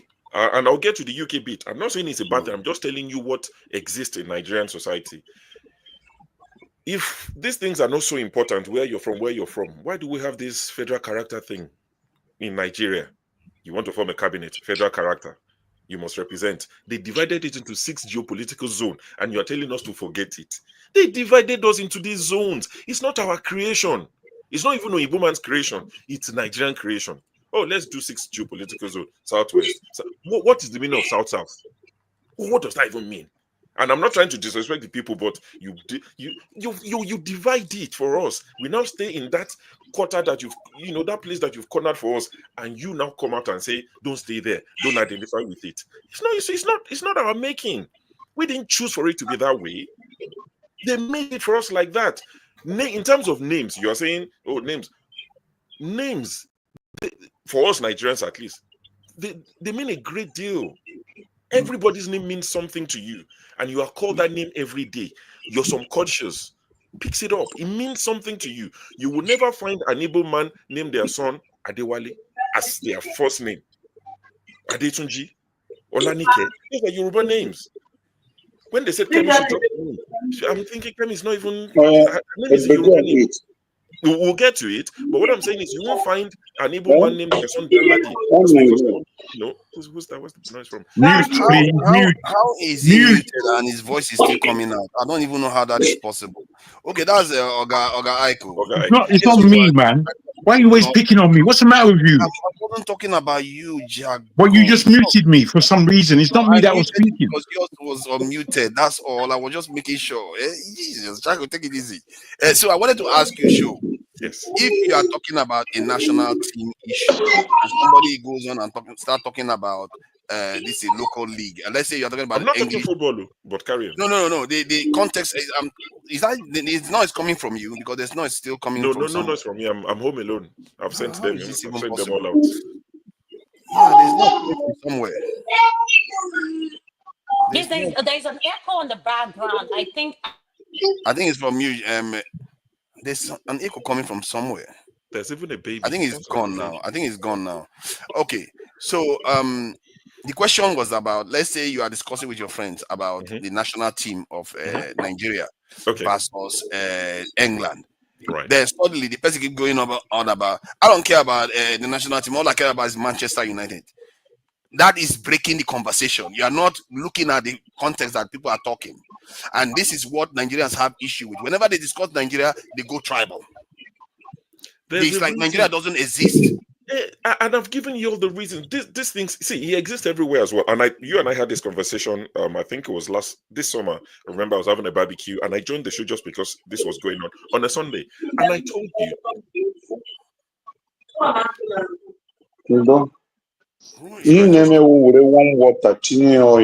I mean, Righteous man, he's muted and we can hear him. Righteous man, you are muted, but we can hear you. That magic you are doing, I don't know. Yeah, but we can have all conversation you're having, Uncle Righteous Man. Can you mute yourself, please, sir? Yeah, thank you. Again now. Woman police don't enter. Wala for who know be. So what I'm saying is, these things exist in the UK as well. I worked in my early years in the UK. I worked in a customer-facing job where we had forms that everybody who came through, and I'm talking hundreds, came through every day. They had to fill a form for us to see them, and it had British, non-British, something. And I tell you, on my honor, if I have any, that a lot of Oyinbo people got offended, and they would ask us and say, why is this saying British? I'm not British. Do you have the option of English? Some people, especially was the Scottish and the Welsh especially. And you can see that if people feel marginalized, they're like, no, don't lump me with everybody. I promise you, people complained to the point that we had to raise it, and we amended the form, and they had English, Scottish, Welsh, and Northern Irish. People didn't want to be called British in this England. Well said. So it is not an issue if somebody says, I want to identify. This our forefather brother is just guessing. All the time he's guessing. He's not saying anything. It's not necessarily a bad thing. It's because people feel safer and loved in their little zones. They feel the love that they probably don't. We are not addressing the point. So what is the point? The point is about context. Okay, so give me the context in this. If somebody, I gave you that context about discussing Nigerian team. Let's stay with Kemi's context. No, because it's going to be a tribalistic stuff in a way that people can understand easily. Okay. Right. If you are discussing national team and somebody keep bringing you back to, you are discussing national team between two countries, and the person keeps talking about local teams, what will happen is that you'll tell him, we are not talking about national local teams here. I too support even Man United and all the rest of, but move on from that. But we support Nigeria when it comes to the national aspect. And if somebody, you say you understand why they do that, but it doesn't mean it is the right thing to do, because the context of the discussion was on a national level. That is what I'm addressing. The point about whether the person said the truth or whether some people want to be tribalistic or not, it doesn't matter. I actually support people maintaining the identity. And I keep saying it. Nigeria hasn't taken any identity away from any Nigerian. They are all still Igbo, they are all still Hausa, they are all still Yoruba. They have not changed. Yeah, So why can't you just talk Nigeria when they are talking intellectually about a nation that you belong to? There are so many times Nigerians talk Nigeria. I think we choose when I think it's selective, hearing. There are so many times Nigerians talk Nigeria. Maybe because that's what you expect. So when they say it, you don't pay much attention. It's like it's the norm. But the minute people move away from that and they feel like, okay, I just want to talk about my tribe. For some reason, it pricks your ears and you're like, oh, someone talking tribe. Let me go there and stop them. They keep talking tribe all the time. Father, please, what are you can I talking about? just come in? Can I Every just come single in? year. Kemi said new. what she said. Father, show. Why are you saying that you are saying it's an exception? It's the norm. 30 seconds. Tribe is the norm here. 30 seconds, show. Please, I will say, show, with due respect to you, right? No, don't respect me. It's okay. Hold on. Every country in the world, there is no country where people are not defined, either in terms of state, even the geopolitical zone you were talking about. Even in America, there are things like, Northeast, West, West. These are just geographical location. That's what it is. In Nigeria, the way we have it is geopolitical zone. That is how we decide to define our zones. There is nothing wrong. You will argue from now to next year, there is nothing like South-South. There is something like South-South. That is how Nigeria decide to define it. Now, hold on. When you say South-South, if you did, at least you did Berry in university, in secondary school. Common mathematics, when they tell you South-South is referring to the South cardinal point. Here in Nigeria also define North Central. Now, when you say Northeast, hold on, when you say Northeast, that is when you move it from north down to the east at an angle, whatever that would be. Hold on. You don't need an interpreter to tell you. Nigeria can decide to define what they want to define. And the other thing is, hold on, let me finish this. Speak the way they want to speak. Let me finish this. Even in terms of state, right? Every country, we have state or region, whatever they may call it. The definition of this region or of this state is just for us to know ourselves, for us to understand ourselves. But however, this state were not created to discriminate against ourselves. The tribe we have in Nigeria, nobody is saying, don't be an Igbo man, don't be an Hausa man, don't be a Yoruba man. What we are saying, let's unite. We as TCU, you are Yoruba man, that is FYI. When you are not saying that, no, I'm Igbo, I'm Hausa before yes, go back there. Like, sure, it's even bringing a new dimension. Now, it's not telling you it's a Yoruba man before Nigeria. It's calling his specific tribe in the you Yoruba. Think this background is just rubbish? Which is good. This is where we have issues. Because even when you break Nigeria down, even when you break Nigeria down, you will still have this problem. People will say, I'm not Igbo, I'm from particular place in Igbo. I'm not Yoruba, I'm from particular place. I'm not Hausa. These are the issues. So you guys, you're going further away from the point. Let's leave these tribal things. Let me talk now. Unfortunately, let me just finish my time. We have a country to call home. Please round off. Our country. Yeah, so we don't have Yoruba my passport. time has been borrowed.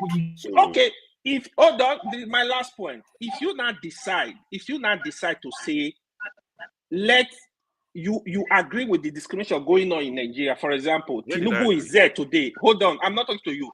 Tinubu is there today. He's doing all the tribalism, electing his people into power.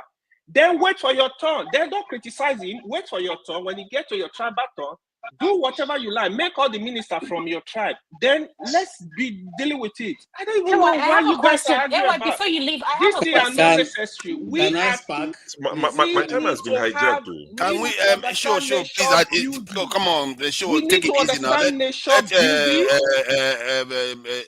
Why am I calling show? Need It's to AY. understand You are nation not building. anyway. AY, stop the show. AY, let him carry on. Now. Okay. You know it's his time. Okay. Yeah, So sure. Sorry, I don't it's intrude okay. into It's your okay. this. It's okay. Unfortunately, the tribe thing is not going to go away. Sorry to break it to you. It's always going to remain. People have to live with it and manage it. If things are working properly, you will see less of these tribal issues. But when things are not working, people would seek That's alternatives. They would look to run back home and say, maybe if I go back to my little corner where it's just us that we understand each other, maybe we'll make it work. Things are not working, and that's why you get this. When you talk about UK or the US, Midwest, and all these things, see, like someone said earlier, there's nothing you will find in New York that you won't find in one tiny village anywhere in the US. You find McDonald's, everything is there.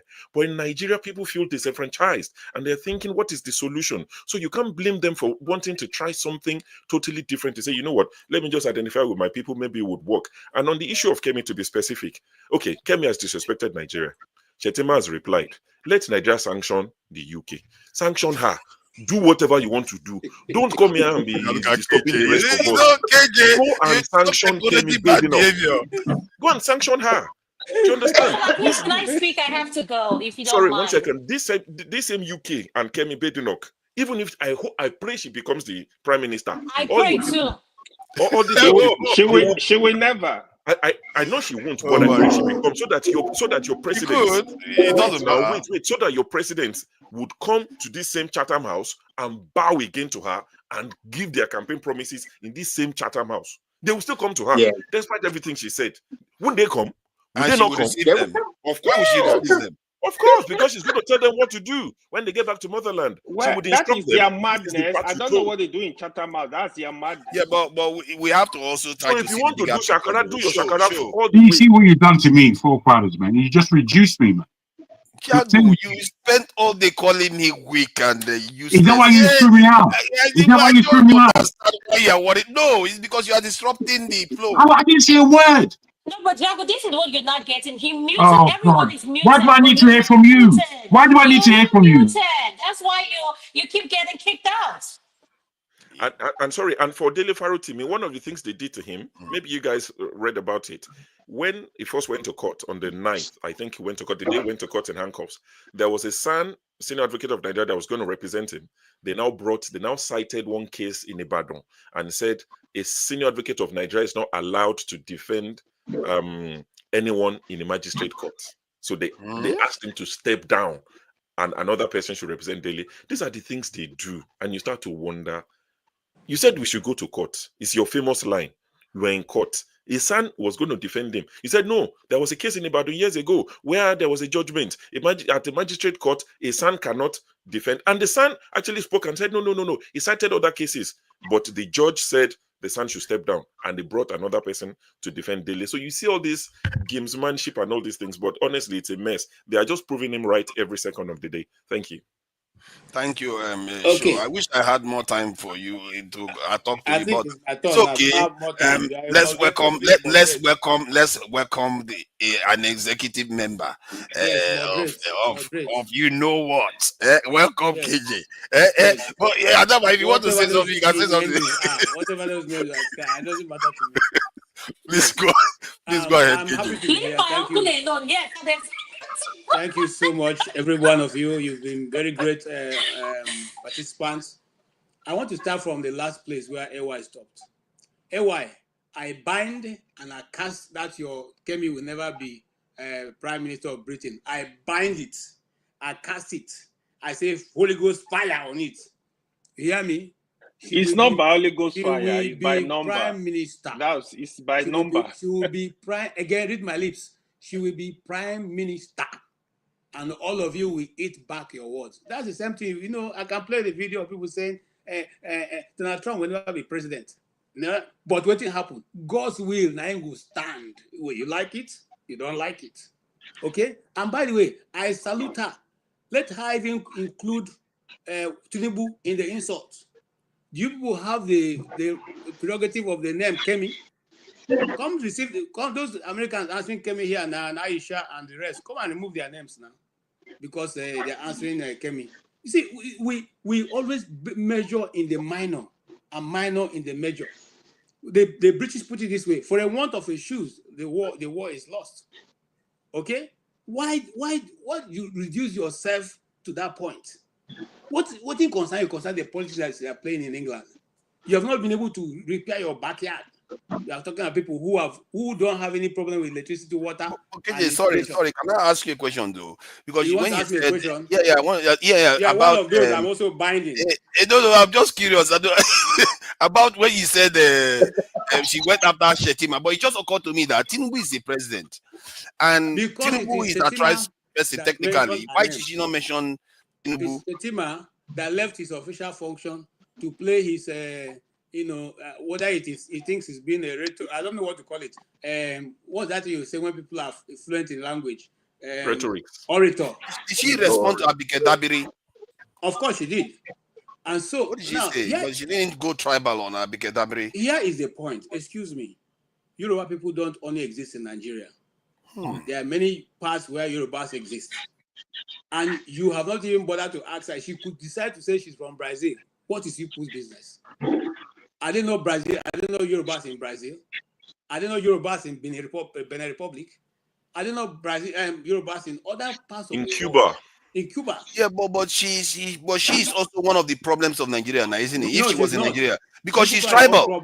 No, but she's tribal now, isn't it? No. Hold on, because she didn't respond to Abike Dabiri the way she responded to Shettima. No. Abike Dabiri didn't go that far. He went that far. Abike Dabiri did though. And addressed her and said, "Drop your name if you don't want that the fact to drop." Well, meant to make her not use bad word though. Look, she's part. If she was in Nigeria, she would have been a problem. Let me tell you something. She will not be in Nigeria. She's not a Nigerian. She's British. Make her leave and make she follow her. Father, you need to understand the people against Nigeria. Anything that is after Nigeria, they will support. That's just the truth. This KJ is one of them. May not let me come after you because you have been dragging something that doesn't make sense. Yeah, you and forefather. It's okay. No. Till tomorrow, they are still putting in your forms, the forms that you fill. State of origin, local government. Okay, they are still putting there. State of origin, local government. Till tomorrow, you still can make changes. What are you looking for when you're asking people to go to their local government and go and get certificate before they can fill a national form? What are you trying to imply? What are you looking for? If it's not, you're collecting data to know how many people are coming from that place and how many are not coming from this place. Why don't you include religion? And do you know why they do that? Census? Do you know why they do that? So that Nigeria, they structure things based on people, the groups of people, so that they can assign everything. You know that Nigeria does that. My problem with forefather is that you don't even have all the information. I'm answering your question. This is moment. Now, in the census that Nigeria does, they remove religion. Okay, they remove religion. So if you know that you are looking for information to know who is who, why are you removing religion? So that we know that lies have been selling to us that there are not Muslims in the north than anywhere. We will have known that it's not true. But you remove it. So you know what you're playing at. Okay? But I don't want to go through too much that. I just want to let people know that Kemi is going to be, and the war will not come down. So we are praying for her. Okay? And then Nigeria carry your bucket or something somewhere and leave her alone. But she attacked Nigeria though. How can somebody attack your country? Nigeria in France. Tinubu attacked Nigeria in France. I know, but I agree with you. Why should we be supporting all these people that are attacking Nigeria? Allow me to speak, forefather. You have been speaking since. But hold on, sorry, KG. I know you get your time. I sorry. reclaim my time. But why is it that we keep making excuses for people that attack Nigeria? I think that's the common point we all have to be against. I want to answer. KJ is Biafra. That's the question I want to answer for you. Tinubu attack Nigeria, we should condemn him. Badenoch do it, we should condemn her. Wait, now, show you ask question, make an answer now. You know the reason why, forefather? On their way to the top, Nigeria doesn't contribute anything. When they get to the top, you want to go and start claiming them from that place. Who said Nigeria didn't contribute anything? Okay, she create herself? You people help her to get to where she got. Yeah. First, the life she got it from Nigeria. The life. Yes. Oh, I didn't know that people It now was on the get land. life The in land didn't Nigeria. swallow her father. The land didn't swallow her mother. What are you talking about? I All didn't these know. kind of people. Yes. You The see, land That's didn't why. swallow her Godfather, That's why father. our parents were I clever reclaim my enough to time go for and give today. I birthright reclaim my land. time. Fathers, I won't go that when are far. we going to be talking about I geopolitics? reclaim Are we my talking time. about Syria later Let in me the night finish. tomorrow? Let me Since we finish are talking before all this anybody will come talk, in. now, let's talk at this Yeah. level now. Give me my Jide will time, discuss Godfather. it. I'll let Give those my people. time. Give my time back. We don't have. We are Now, going to have to end the show in 3 hours. So give me my let's time back. 1 I hour don't know 10 if you minutes want, even if remaining. you want to end it now. But let me talk. I want to talk. Nice one, Yes. KJ. Go So ahead. now, don't go and concern yourself with British Okay, good politics. night, guys. Take care. It has I'll nothing talk to you guys to later. Thank you do for with joining what us, is going Jide. on in your country. Sort out your own issue. As for Dele Farotimi, those who are celebrating it, okay, those who are thinking, because everybody, they are coming out with long knives. These are people who have not been able to question why somebody who has certificates that are questionable to be their president. They've not been able to harass that person. They are now harassing this guy who has exposed corruption. Okay, who have exposed the rot going on for over 60 years in the system. You see, the Nigerian media is even the one I blame the most, because everything they're writing now is to try to make the guy look bad. My brothers and sisters, it's only a time you will live for part of it. We in a turn by turn Nigerian Limited. It will come your turn too. All right. Now the other things, the Wike Kingibe issue. Wike is not elected. This lady is a senator of the Federal Republic. It's only in Nigeria that a senator can stand. I mean, a minister can stand up and say, "I don't even recognize the senator. I mean, whatever I'm saying to me is rubbish." And then when I go to clap for him, when I go to clap for him, he goes to people's houses, take their land, and then go to clap for him. The media people will come and be talking to him. They even be quoting for you what Wike said instead of what the Constitution said concerning such a thing. It is you are doing yourself, and people are looking at us. The way we are dancing naked in the not even in the street, in Broadway, okay, near Manhattan, where everybody is passing. It is our shame to our nakedness. It's our stupidity. The people are looking at you, and tomorrow you are going around the nation, say you are looking for people to come and invest. So you think if I have money to invest, I'll go to a place and invest where you can wake up tomorrow and bring madman like Wike to go and break it down and tell me that because I don't have CFO. You think I'll do that? Are you thinking that people are looking for how to invest? They don't see other nations. They don't see those islands in the Barbados and the rest where people are living a life and nobody's disturbing them to go and invest. It is in your place where I have to provide electricity, provide security, provide road for myself, and then I've finished investing. Then you come 40 years later and break down the place and tell me because I don't have CFO. 40 years. If you stay in a land for that 40 years, it's automatically assumed that it's your own. But now you wake up, you reassign the land to your cronies, and then you tell me that I am the one who is out of this thing. And when we sit here, people like AY will be defending this nonsense. Okay? If you No, have a KJ, constitution don't and call you my are name. not I've never following it, defended. No, it's all right. I've never defended Leave. such You thing. have your chance to respond. We don't have a lot don't of worry, time. you have your chance. You can even include the every other thing inside. Now, the thing is simple, my brothers, my sisters. I keep saying it again. If you want to build a nation, it is not rocket science. Other people have built successful nation. So just in case you are being lazy to think how things are done, you can go to them, copy it, and paste. You don't have to go anywhere. But if you keep thinking that what you are doing, you are going to develop, you are going to come to a place where you will now be a referral point in the world. If you keep thinking that when people raise issues of corruption and something that you should deal with, you raise up people to slap them, kick them, do all that thing, and you can build a nation in that. If you keep thinking that every day we come here or the people gather in Nigeria and be clapping for you because you are the only one who have bread to give them, well, it's a question of time. That which you are building will either collapse or it will stand. We will see. Thank you. Thank you. Let Thank me you. reply to it, KJ. So Naija, We don't can have I a lot of ask time you a left. question here? I think it's There is righteous a man. black GP is here. Oh God, oh Woman is God. here. It's a black She's GP. free to say whatever she wants to say. And No, you don't Adama, allow I'm her sorry, speak Adama first. didn't get. I think Adama didn't say anything. All this. I don't know what we did to chase her Women away. to speak first, Eh? Godfather. We know they are underrepresented. We need them here. Yeah, let So them speak. this one that we behave badly. Righteous man don't mind. Righteous man Righteous respect man, women. yeah, So righteous. it's not like you. A Wibon is there from Ghana. Which one? Yeah. Where did Hello. you hear? Is it righteous man first or a Wibon? Which one came first? I'm not so sure. I came in before. I came in Righteous before man. righteous man. But if righteous man wants to go, let him go. Then I will go after him. He's my elder. Oh my God! Okay, you see, this thank you. how well we behave. Well done, righteous man. Please go ahead then. Try to Yeah, keep it good brief evening. because we are running short on time now. We have less than an hour. We have to try to get everybody in. Thank you. The one thing I have discovered in my little years I spent on earth is that most people like deceiving themselves. We see truth.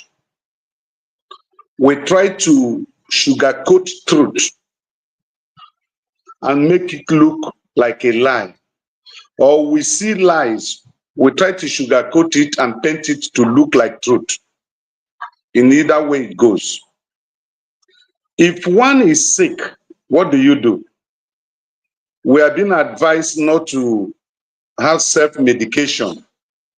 You go to the professionals, and the first thing they will do, they will ask you the symptoms of what you're experiencing, and then they direct you to the lab.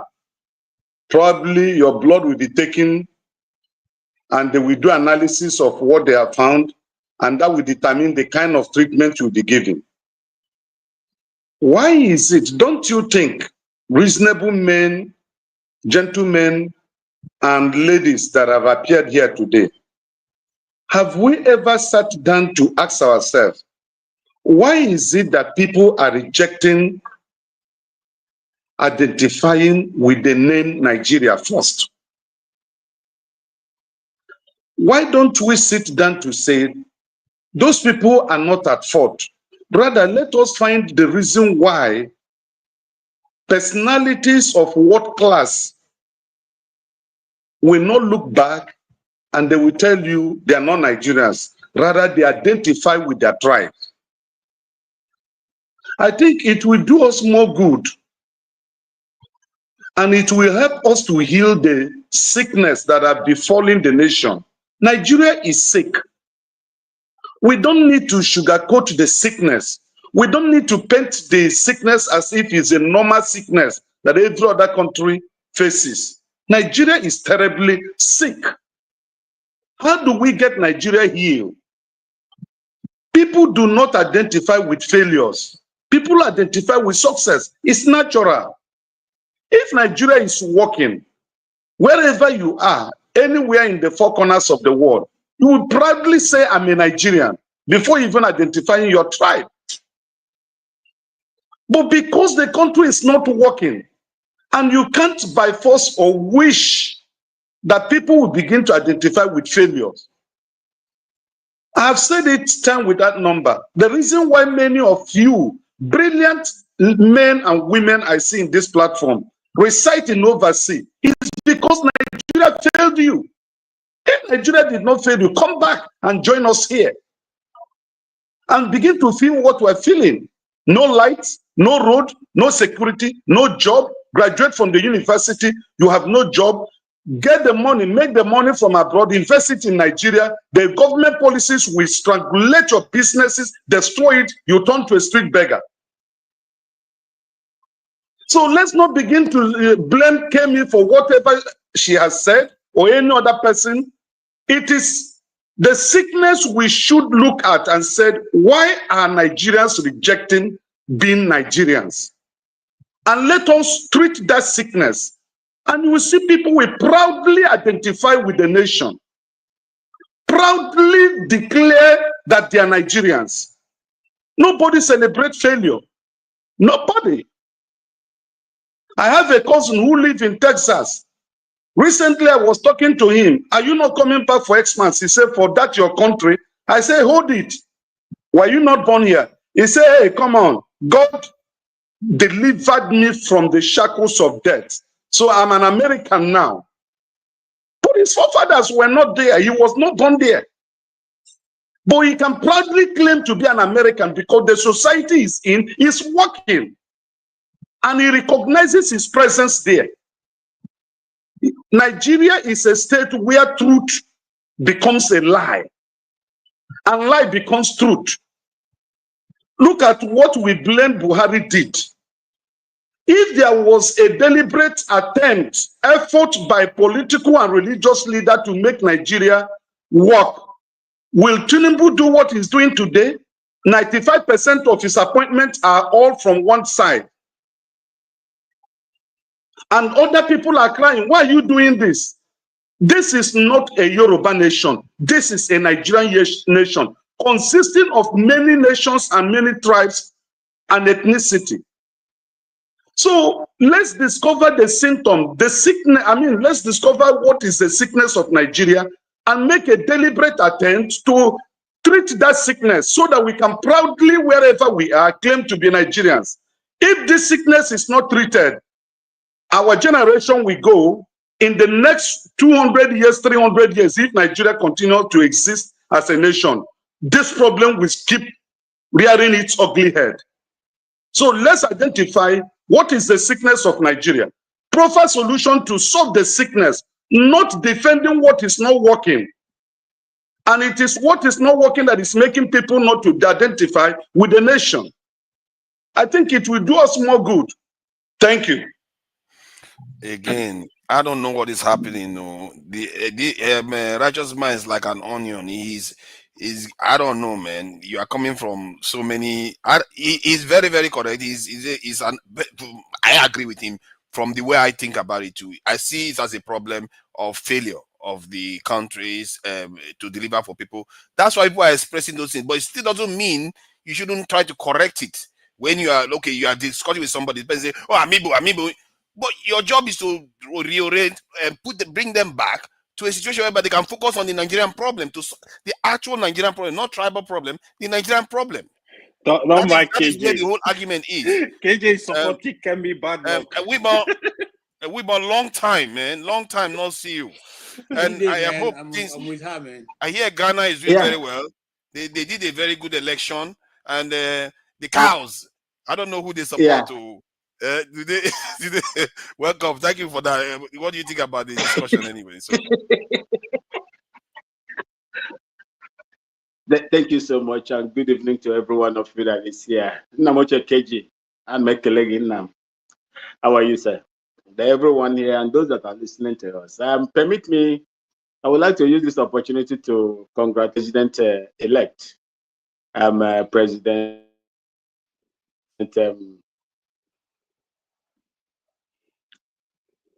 John from Bole, Bamboy in northern region. A great man that was there before, but we had a change of government with lies. They came in. Your internet is not The internet is better in the farm than at home. It's like UK internet. Are you in the UK? Your audio is messed up. It's only show our forefather internet that is behaving like this. Yeah, you should go outside inside the farm. But sure, our forefather internet is good today, though. Yeah, look at that. Are you guys not in the UK? It's perfectly good internet. What are you going about? Look at that. Your audio is shaky. The internet is better off in the farm. I think let's go to Emma in the meantime. And a Black Beauty, you can say whatever you need to say at any time, and they will give way. With Emma, who? Emma and Emma came first. Emma, please go ahead. Please, can you let Black Beauty continue? I'll have to come back. Thank you. Oh, gentlemen, you see. Please go ahead, gentlemen. That is why men need more wives. Exactly. Good evening. Welcome. Long time. It's been a long time. I really did just come on here to, encourage you all to have a great holiday season and to enjoy your lives. And I know we spent a lot of time online having conversations, but do recall you have family, you have friends, you have a community outside of your online lives, and go out there and enjoy those people. It's the holiday season wherever you are. Go outside, enjoy your people, enjoy your family, enjoy your communities, and be excellent. We as African people, we're going to be tested over the next 10, 20 years. We really are, as a community of Blacks, whether we're in the Caribbean, which is a nice place, whether we're in America, which is a better place, or in this crazy place, Nigeria, where I'm sitting right now. We are going to be tested as Black people. We need to continue to strengthen our communities. We need to continue to bring our people together, continue to be excellent. Everyone cannot slack. That means whatever you do, you have to get up every day and do it better every single day, not just yesterday, but tomorrow also, even when you don't feel like it. I think one of the things that holds us back as African people, whether in the diaspora or here, is that a lot of us are mediocre. That's the truth. The truth is a lot of us are not as great as we think we are. We have a lot of work to do. I mean, if we are competing against the Chinese, then we are going to fail. I'm not assessing us against any white man. I'm not assessing us against Americans. I'm assessing us against the next up. And when I think about how steadfast Chinese people are, and when I think about how steadfast and intelligent and brilliant that many Asian people are, I really feel like as much as we complain about the States and the changing of the guard, do we have what it takes to compete? Are we competitive as Africans? As I sit in Nigeria, I just drove back home. I would dare to say that we're not that competitive as Blacks anywhere. We have a lot to do. If you don't know 2 or 3 languages, go and learn. If you're not the best reader, get better. If you're not good at math, learn. That's what I have to say. I just think that there is enough excuse making amongst us as African people. And I think that is really where we're at. We have to develop ourselves before we think about developing any country, whether it's called Jamaica, whether it's called Barbados, whether it's called Cape Verde, whether it's called Nigeria. All these places need work, and it's because we need work. And that's my submission tonight. Otherwise, I want you guys to be blessed. God bless you all. I want you to enjoy your holidays. You know I love you. All of you, every last one of you on this panel, I have great love for you all. I respect you all deeply. And that's my contribution, a Black beauty. Does that include KJ? How can it possibly include KJ? Eh? Leave KJ alone. I don't understand. Do I have a problem with KJ is my background. Especially KJ. KJ, you stress me. Are you minding this forefathers? You should have called him a rascal. You know I like KJ. Nothing flusters him. Just he doesn't get too upset, so I like to joust him quite a bit. So it's all good. Master, welcome. Thank you for joining us. So what do you make of the conversation? I hear you have an opinion on this. All right. Good evening, everybody. Nice to see you guys once again. And a big shout out to Black Beauty. My apology. I take responsibility. Don't say anything. I don't really have an opinion in terms of the back and forth between the Kemi person and the Shettima. I have more important things to do with my time and my intellect. But I would certainly have an opinion about people thinking that because Nigeria is a failed place or is sick and therefore you disown it. It's appalling. I mean, just do an analogy. If it's a person, a sick person, or somebody who has failed, simply because the person is failing or is sick, you abandon him. What does that tell of you? So that's my take on that. But I actually just come on so that I can beg KJ. That is casting and binding. You should not waste it on a AY's pronouncement. He should please cast and bind the dollar rise against the naira, please. Don't mind KJ.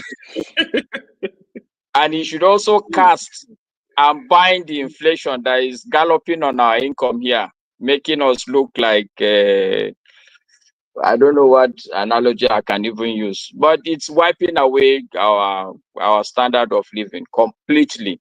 So please use that your casting and binding powers, KG. Unless if it's a fake casting and binding, or it's just a waste of words.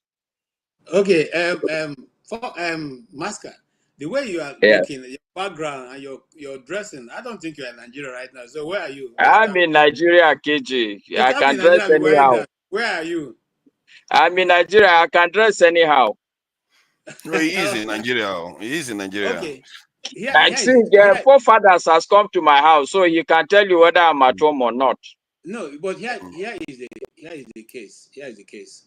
And this is why I spoke what I spoke concerning No, it's okay, KJ. I know that this one this second. thing now. You see, spoken Okay. words are very powerful. So when you say she can never, I detest that myself. You don't have to say that about anybody. Nobody has control of what God wants to do with any of us. So Kemi, as far as I'm concerned, is qualified to be the British Prime Minister. And she has never, okay? What I mean never, I mean, we are 230 million people. Let Shettima make do with the rest of 290 and 30. You are using my time now, KJ, to talk about something I say So I'm is just not simply saying that important for me. let's not say that about anybody. Thank you.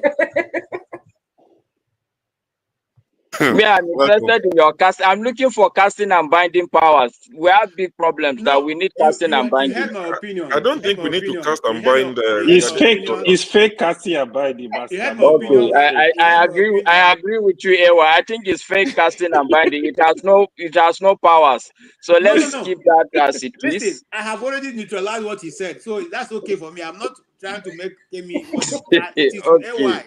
I've All neutralized right. his talk. That's all. It's fake casting and binding. It's not. But anyway, forefathers, my final submission on the issues. I'm not going to opinionate about an individual's comment. But what I would say is that even the countries that we think are okay, let's take UK for instance. It would be ridiculous for anybody to think that the UK is a country made by God in heaven and he dropped it as it is as a complete country down to the earth. People built it. People did the glorious revolution so that there will be a little bit of egalitarian society. For every country that works, people make it work. And that's why I think the most important thing for me is Black Beauty's wake-up call. It's not by casting and binding. It's not by running to places that are working today. I think it's for us to roll up our sleeves and ask ourselves individually, are we competitive? This is the bottom line. And I always tell us at this platform, the bottom line is not whether you are who you are or not. The issue is that you will not be alone in this world as it is today. Whatever it is, you have to be competitive because this world that we live today is all about competition. As you sit where you sit, somebody is doing almost exactly the same thing you're doing. And whatever plans you have, somebody is thinking about the same plans. The question is, would you be better in the end? Would you be the best of the best? And I think that's where I would leave it all. Thank you. Okay. Thank you.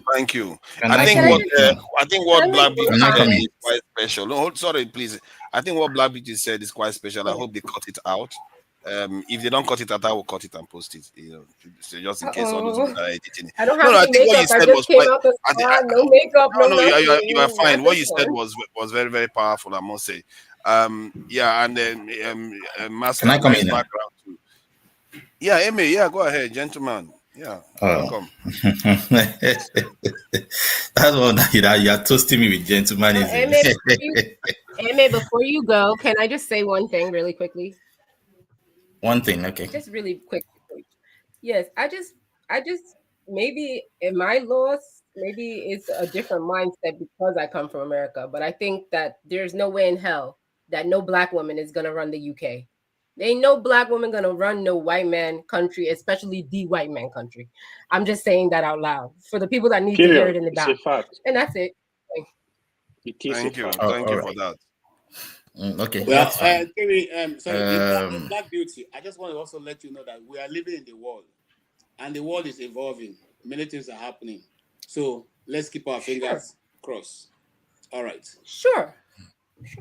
Well, the thing is that either Kemi rules the UK eventually or not. I think, as Nigerian, I don't think we should be bothered about this. Sincerely speaking, we should just try to solve our own problems. And but the thing is that, do I disagree with what she said? Well, I think I'm really indifferent though.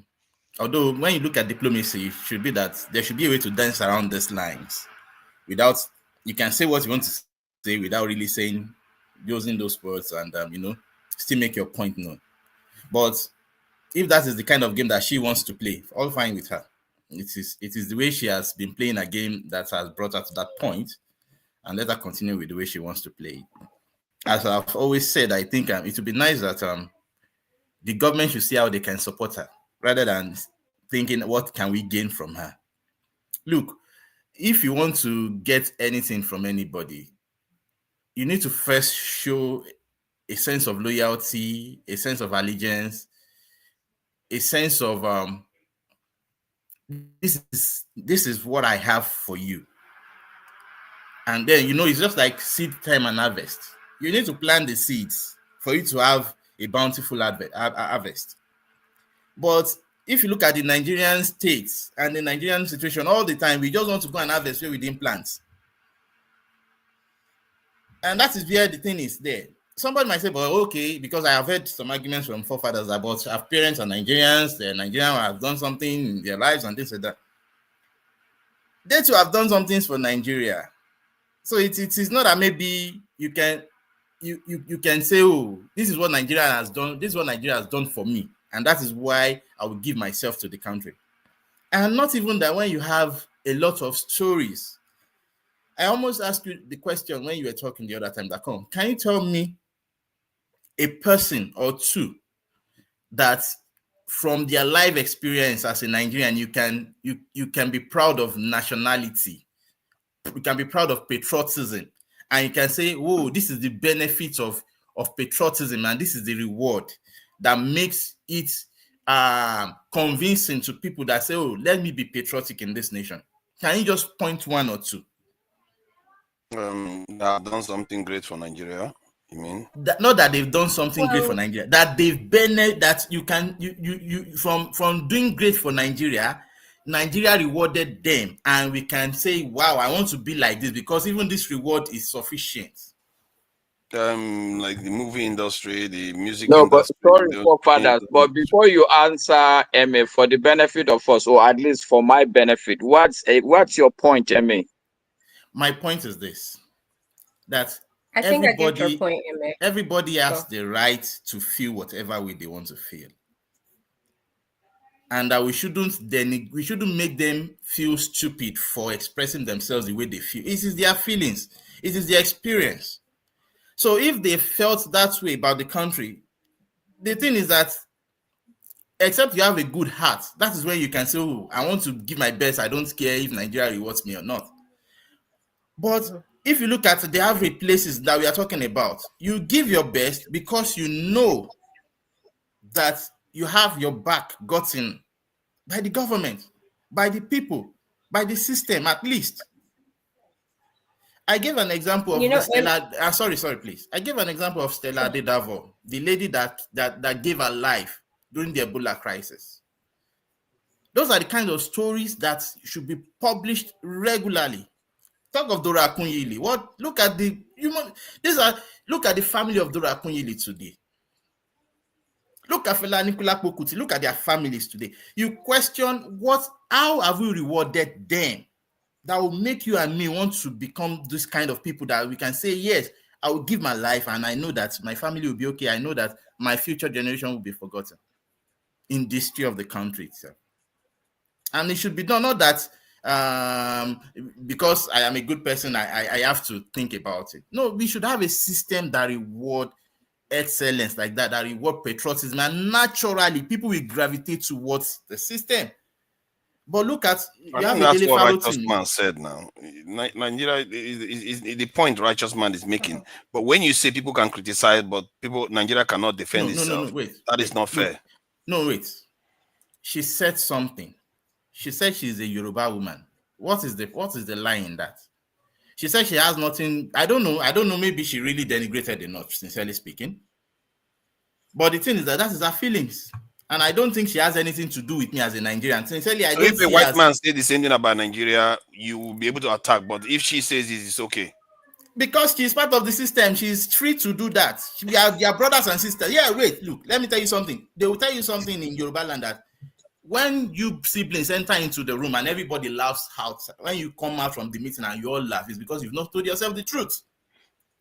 A white man can't denigrate me like that. No. A white man does. Wait, listen to me. A white man cannot tell me, Kemi, on this platform, that this is it to me and I'll take that nonsense. But if Kemi tells me that, then you see, you need to understand this. What do you mean that a white man cannot denigrate you? Life is not black and white, one and zeros. I'm telling you, if a white man says what Kemi said, I will not take it. But if Kemi told me that, I will ignore her. Because that's her feeling. She's in the system with me. Sorry, Emil, so that we will not drag this in. Forefathers, in the US, a black man can call a black man nigger.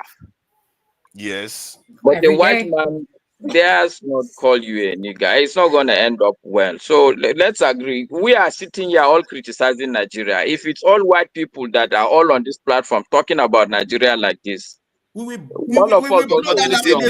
difference between that analogy. What we are talking about here is that she's running for office and she's using her heritage as a way of. But she's still a Nigerian. No matter what, Nigeria as a way of rising. If a black American goes about black, I think we, even as a people, this platform should not be discussing this thing. Exactly. I don't think so. I don't think so. I don't think there's no any discussion that is being not. We have a right to discuss anything. I think what made it popular on the topic is because our vice president got involved. Exactly. Not really, actually. 2 weeks ago, No, calm down. 2 weeks ago, there was a discussion like this, and it was very heated. I don't know whether it was 2 weeks, or a long time ago. We still had a discussion about this woman on this platform. It was very heated. It's not about and again, sorry, I don't know whether who is on this MS on. Sorry, let me just make this point, Emmy. Okay, most of the time when we speak on this platform, I see a big misconception, a big mistake that we all make. We have already redefined Nigeria. We have redefined Nigeria to mean the government in Nigeria or the government of the day. And that's absurd. I am in Nigeria. I'm in Nigeria. My parents are here. I have siblings. I have friends. I have a lot of people, and they're all good people. They are victims. But when we discard this country called Nigeria, when we denigrate it, we're actually trying to denigrate the government instead of remembering to use the word Nigerian government. Now, people are just using the word Nigeria anyhow. And I think we should correct ourselves, all of us. Nigeria is not the same with our government or our leaders. And let's always remember to be careful about that. If you have a grouse against the government, you are having a grouse against the government of Nigeria, not about Nigeria as an entity. Thank you. And by the way, Amy, that's what Badenoch was doing. She wasn't distinguishing between the government and Nigerians. Yeah. Kemi is never look. I have said. That's the question. Sorry, I was going to ask you further. So, do you agree with Kemi when she said she won't do to launder the image on behalf of our politicians? Yes. If she had stopped there, I would have been fine. Okay.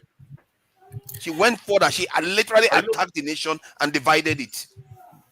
Yeah. What exactly did she say?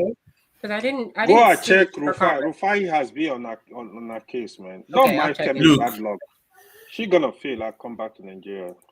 AY. If she fails, even if she fails, it's none of our business. Go back to Nigeria. You think Kemi is the one that is going, and it is not the reason. Who said I'm preparing to go back? Sure. Lie. Leave that thing. AY, I have bad news for you. look, if she fell in the UK, trust Nigerian government. When she comes back, they will give her appointment. I know it's true. Aha. So you see now that look, you see, yeah. So they will pick her head of forefathers. Chai. You see this kind of stuff that did they not who pick- says I'm running for office? Did they not I'm not going to pick, survive now. what's this lawyer's name again? This guy that just got a senior an appointment with the government. That came from Buala. Did they not pick Buala ahead of a lot of APC supporters? You see, so this should just make us understand that it is what you bring to the table at the time that you are discussing. There's nothing like loyalty anywhere. So and that's why I said free this babe.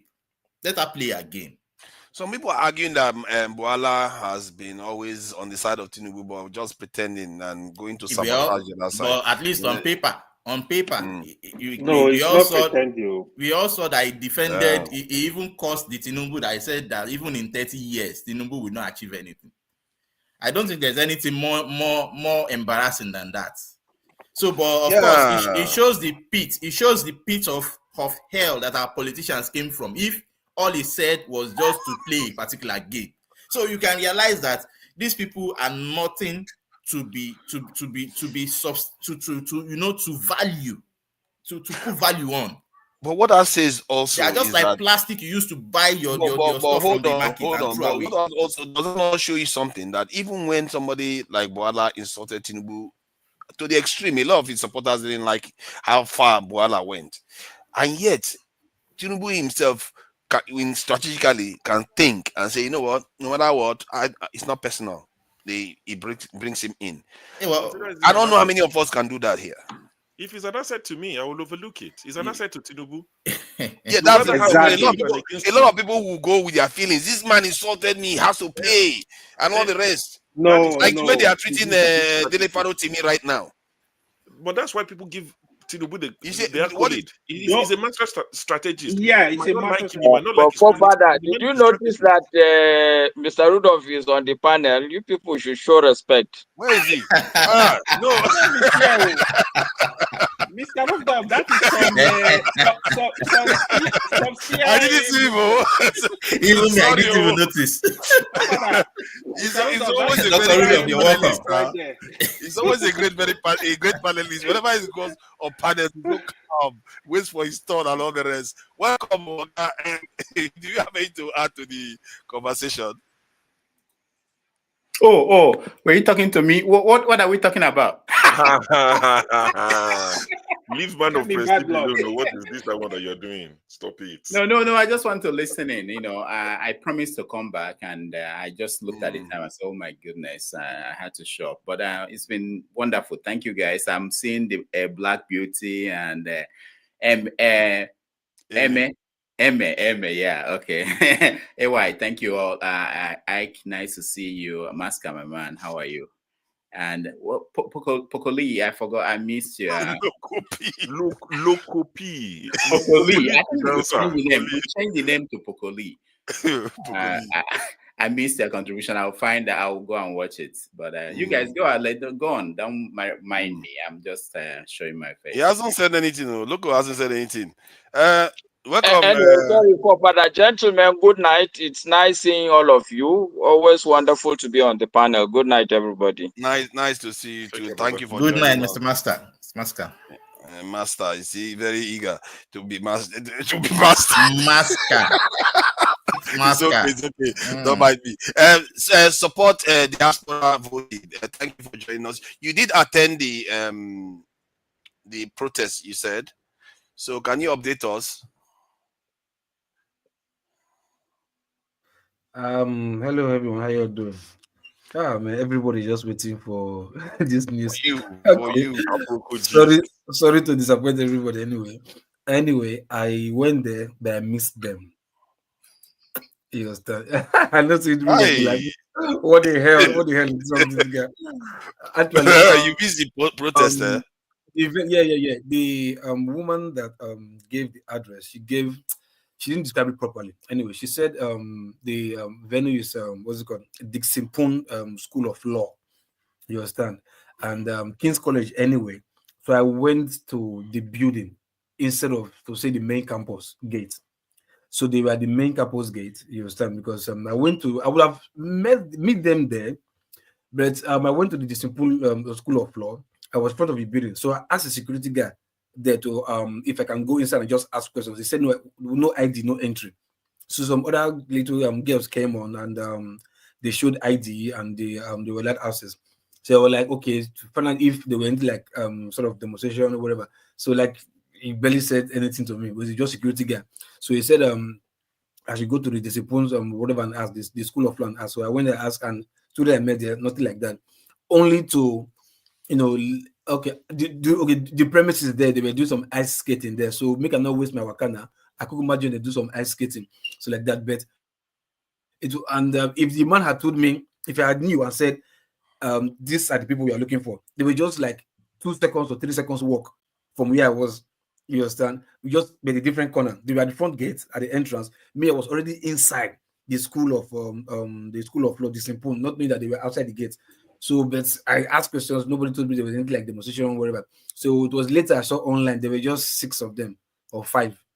So there's not really much like crowd. I was expecting like 20, 30 or whatever, but there were just 6, 5 of them, and you will never that 6, 5 you barely spot them in the crowd because the place is busy. Anyway, people walking front and back, you barely spot them. So, and that was a little bit. Later, I was I think I took one of their contacts to find out like if there's any further protest, probably they should put me on, and then it's okay, no problem. So, but for now, none they were really expecting because maybe because of the fact that on the 9th it was granted bail on the 9th, so that really maybe I'm so to speak, but I just felt let me just go just in case. So I got there, like there were not much in number, so maybe that does than the crowd or the number of protesters that would have been there. Like in Nigeria, nobody went out, nobody came out anywhere. I didn't see any. So maybe they played the first one on everybody, trying to announce because this media people KJ damages you media people. Sometimes you are part of the problem. I always say this, you're part of the problem. So they quickly announced, hey, they've granted bail, this and that, so that everybody just relax. And I think it worked, so and that was it. So that's how I missed it. So Thank you for going out, and really, you look like you really made an effort to be part of the protest. And yeah, of course. No, I know. I ask you the people to like if you be there, so you'll be busy, this and that. And the funny thing is like, if not for the fact that she mentioned discipline School of Law, King's College plenty for this. I think only one place. King's College many over for this UK, different place. King's College everywhere. So that particular one, Chandler's campus, Chandler's campus. That was the main one they used anyway. But like I said, it didn't go.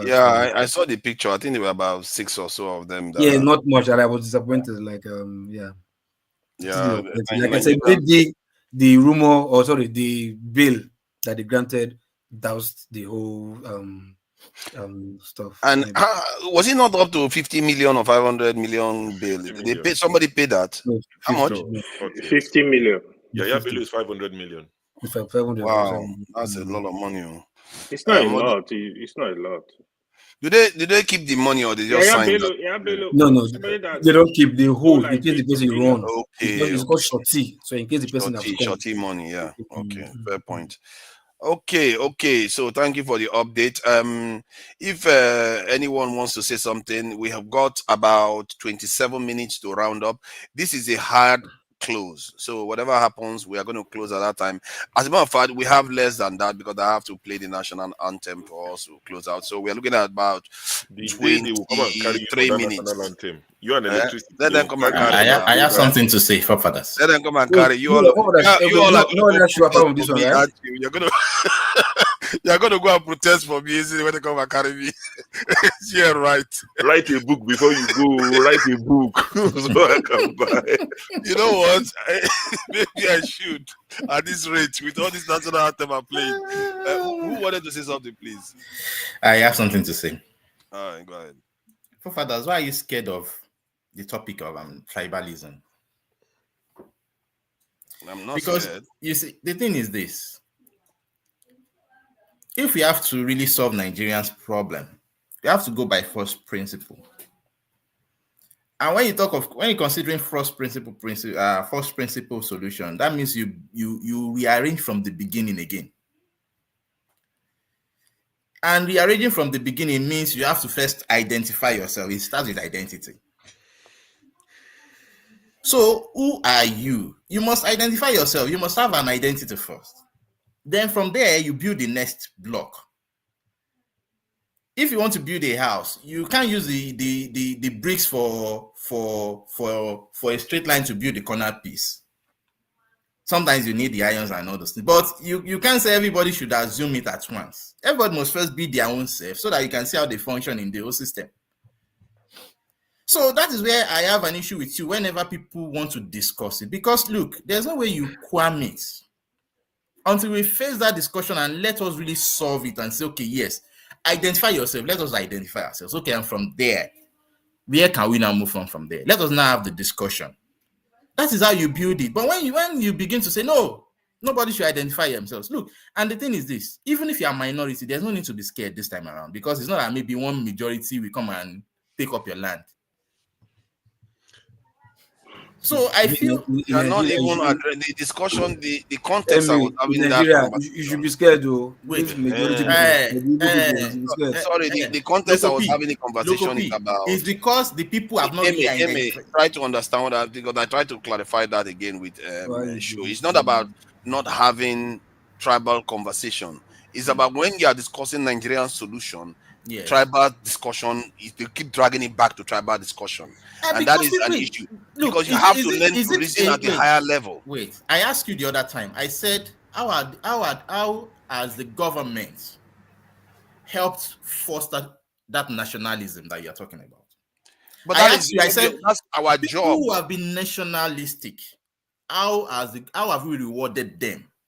That have made nationalism. You are not rewarding them by talking about tribalism constantly. Because I have learned that there is no reward in that. No. And now I told you that. What do you mean who told me that when I've seen it for the number of years that I've been alive? Why do you have to have a reward? It's about what you fight for. So those who are now gaining from the Nigerian system, Yaya Bello that took over 80 billion in his pocket, is that nationalistic? Hold on. What is national? Look, Baba, your job is to do away with such people, not become one of them. Let me help you. So, I am not becoming one of them, but I'm not denying it that I must be. Look, understand. You say, I want to give you examples. What you're asking, I want to answer that question. And I'll answer it with facts. Now, there used to be a man called Sam Okparaji. He died in the center of the national stadium playing for Nigeria. Till today, Nigeria has not been able to meet whatever was promised his family. In fact, his grave right now is almost a forest. Nobody cares about it. The moment he was taken out, that was the end of Sam Okparaji till today. There was a man called Yeshidi Yakini. He scored the first international goal for Nigeria. Do you know how he died? He died a pauper. In fact, he died he couldn't even treat himself when he died. Yet he was the one who lifted Nigerian name up, registering the first international goal for Nigeria in the World Cup. Do you want me to go ahead?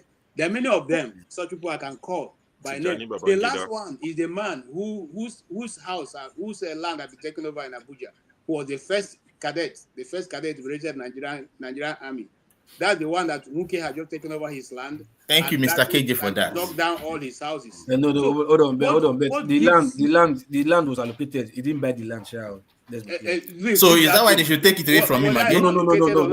I'm just saying from his own side. No, I'm saying from his own side, not the way Wike played it.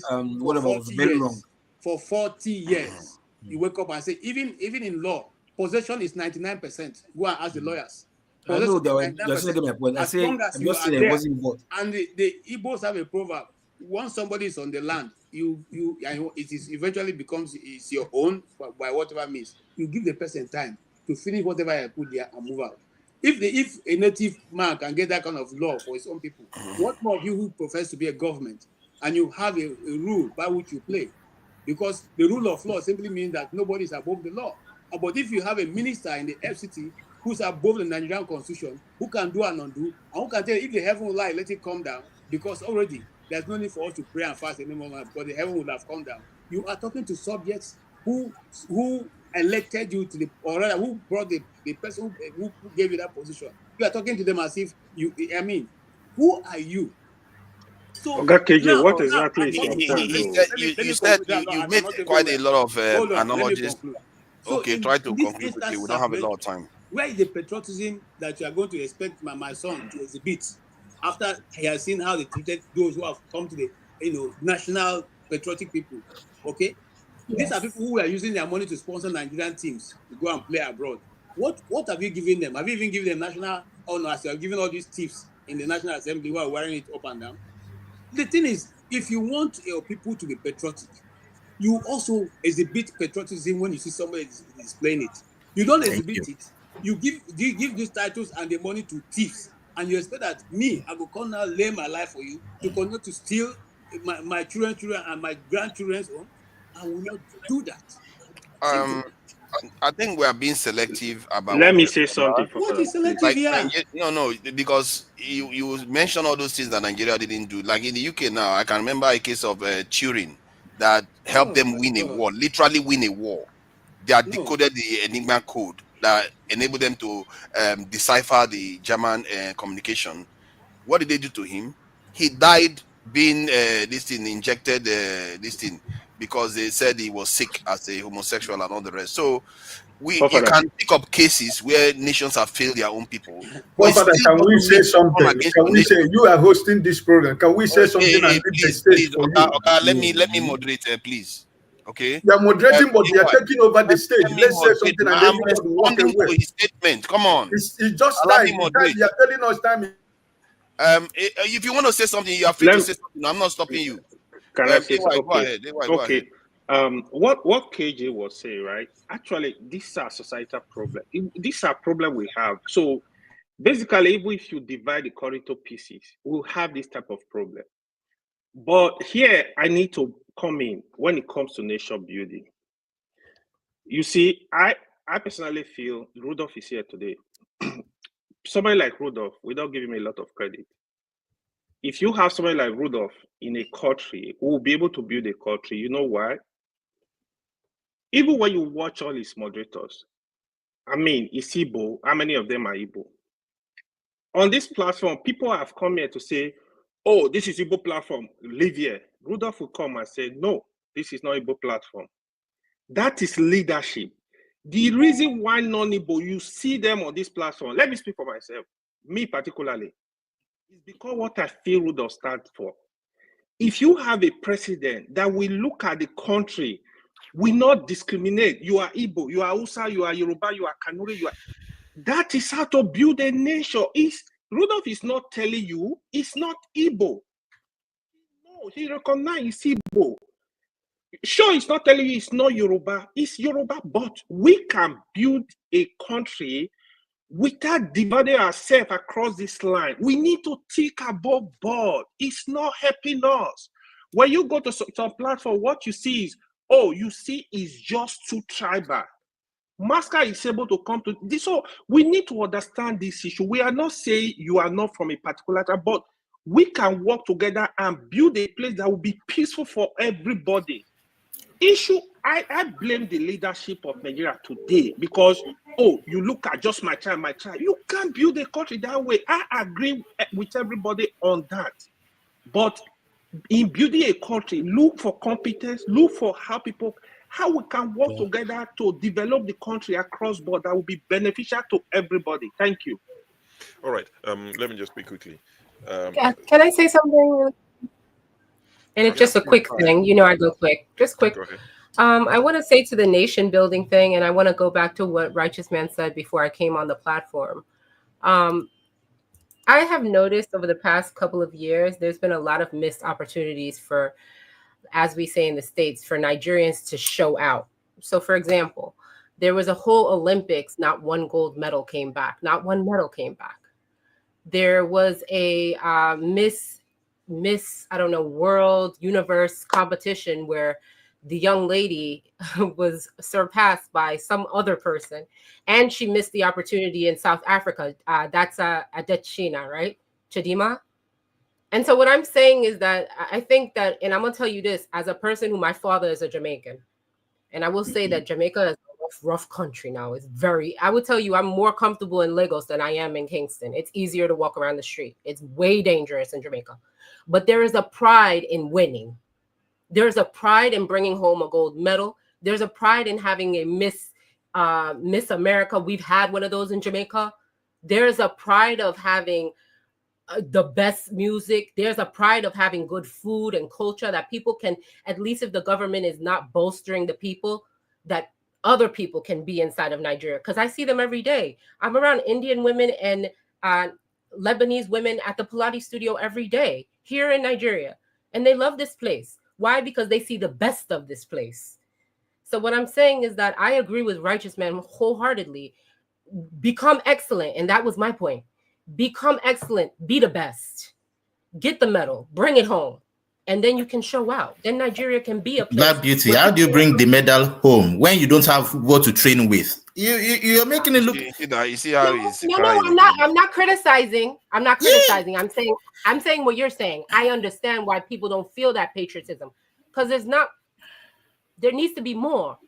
There needs to be more. Thank goodness for the music and the culture and the arts that is holding up Nigeria's outwardly appearance to the world. But there needs to be more. And I agree with you on that. That's it. Thank you. We have to be running up soon. Yeah. Okay. I was just going to say quickly to buttress what I think Kemi is saying, and I agree with a Black Beauty that, bring the medal home. And I think Nigerians are doing their fair share of bringing medals home. There was a time even our boys and girls were doing really well in sports. But a recent case, Tijani Babangida, for those of you who follow football, you would know the name, household name, Tijani Babangida, one of the fastest right wing before all this inverted nonsense. It was a right winger for Nigeria.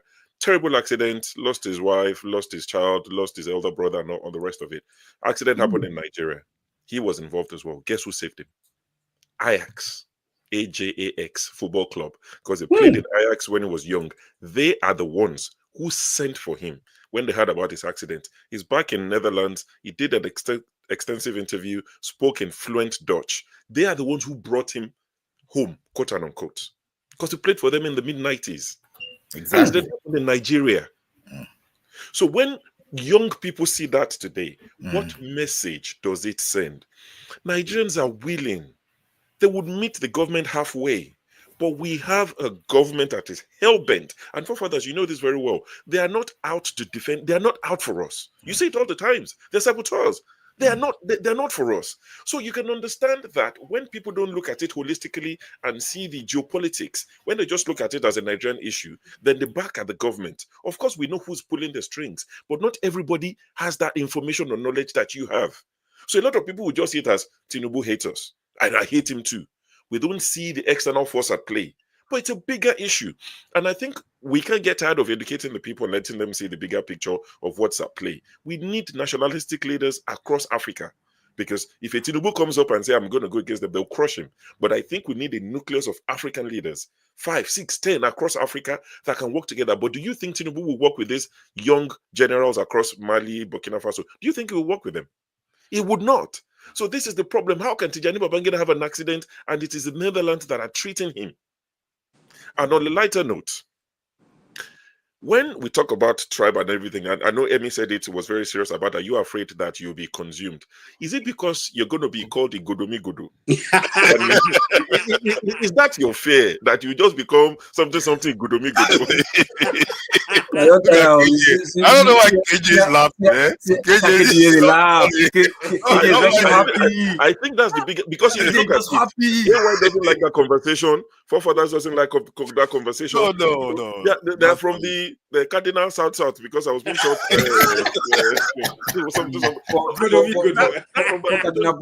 Oh my God. That's a good one. Cardinal South. Now you're not helping. What's this Godomi Godo? Everybody is Godomi Godo. Leave them alone.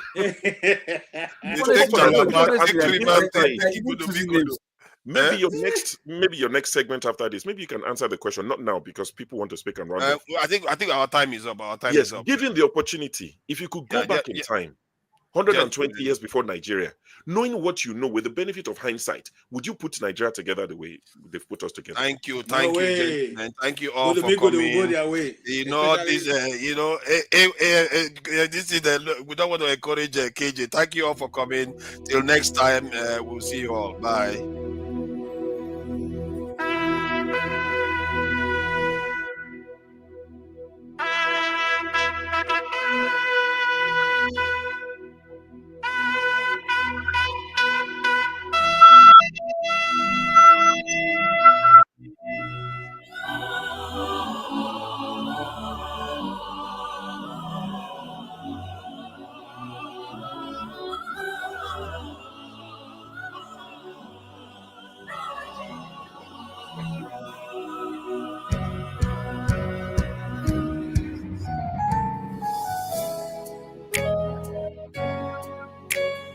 Our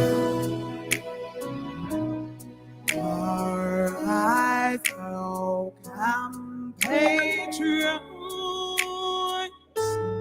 Nigeria's go back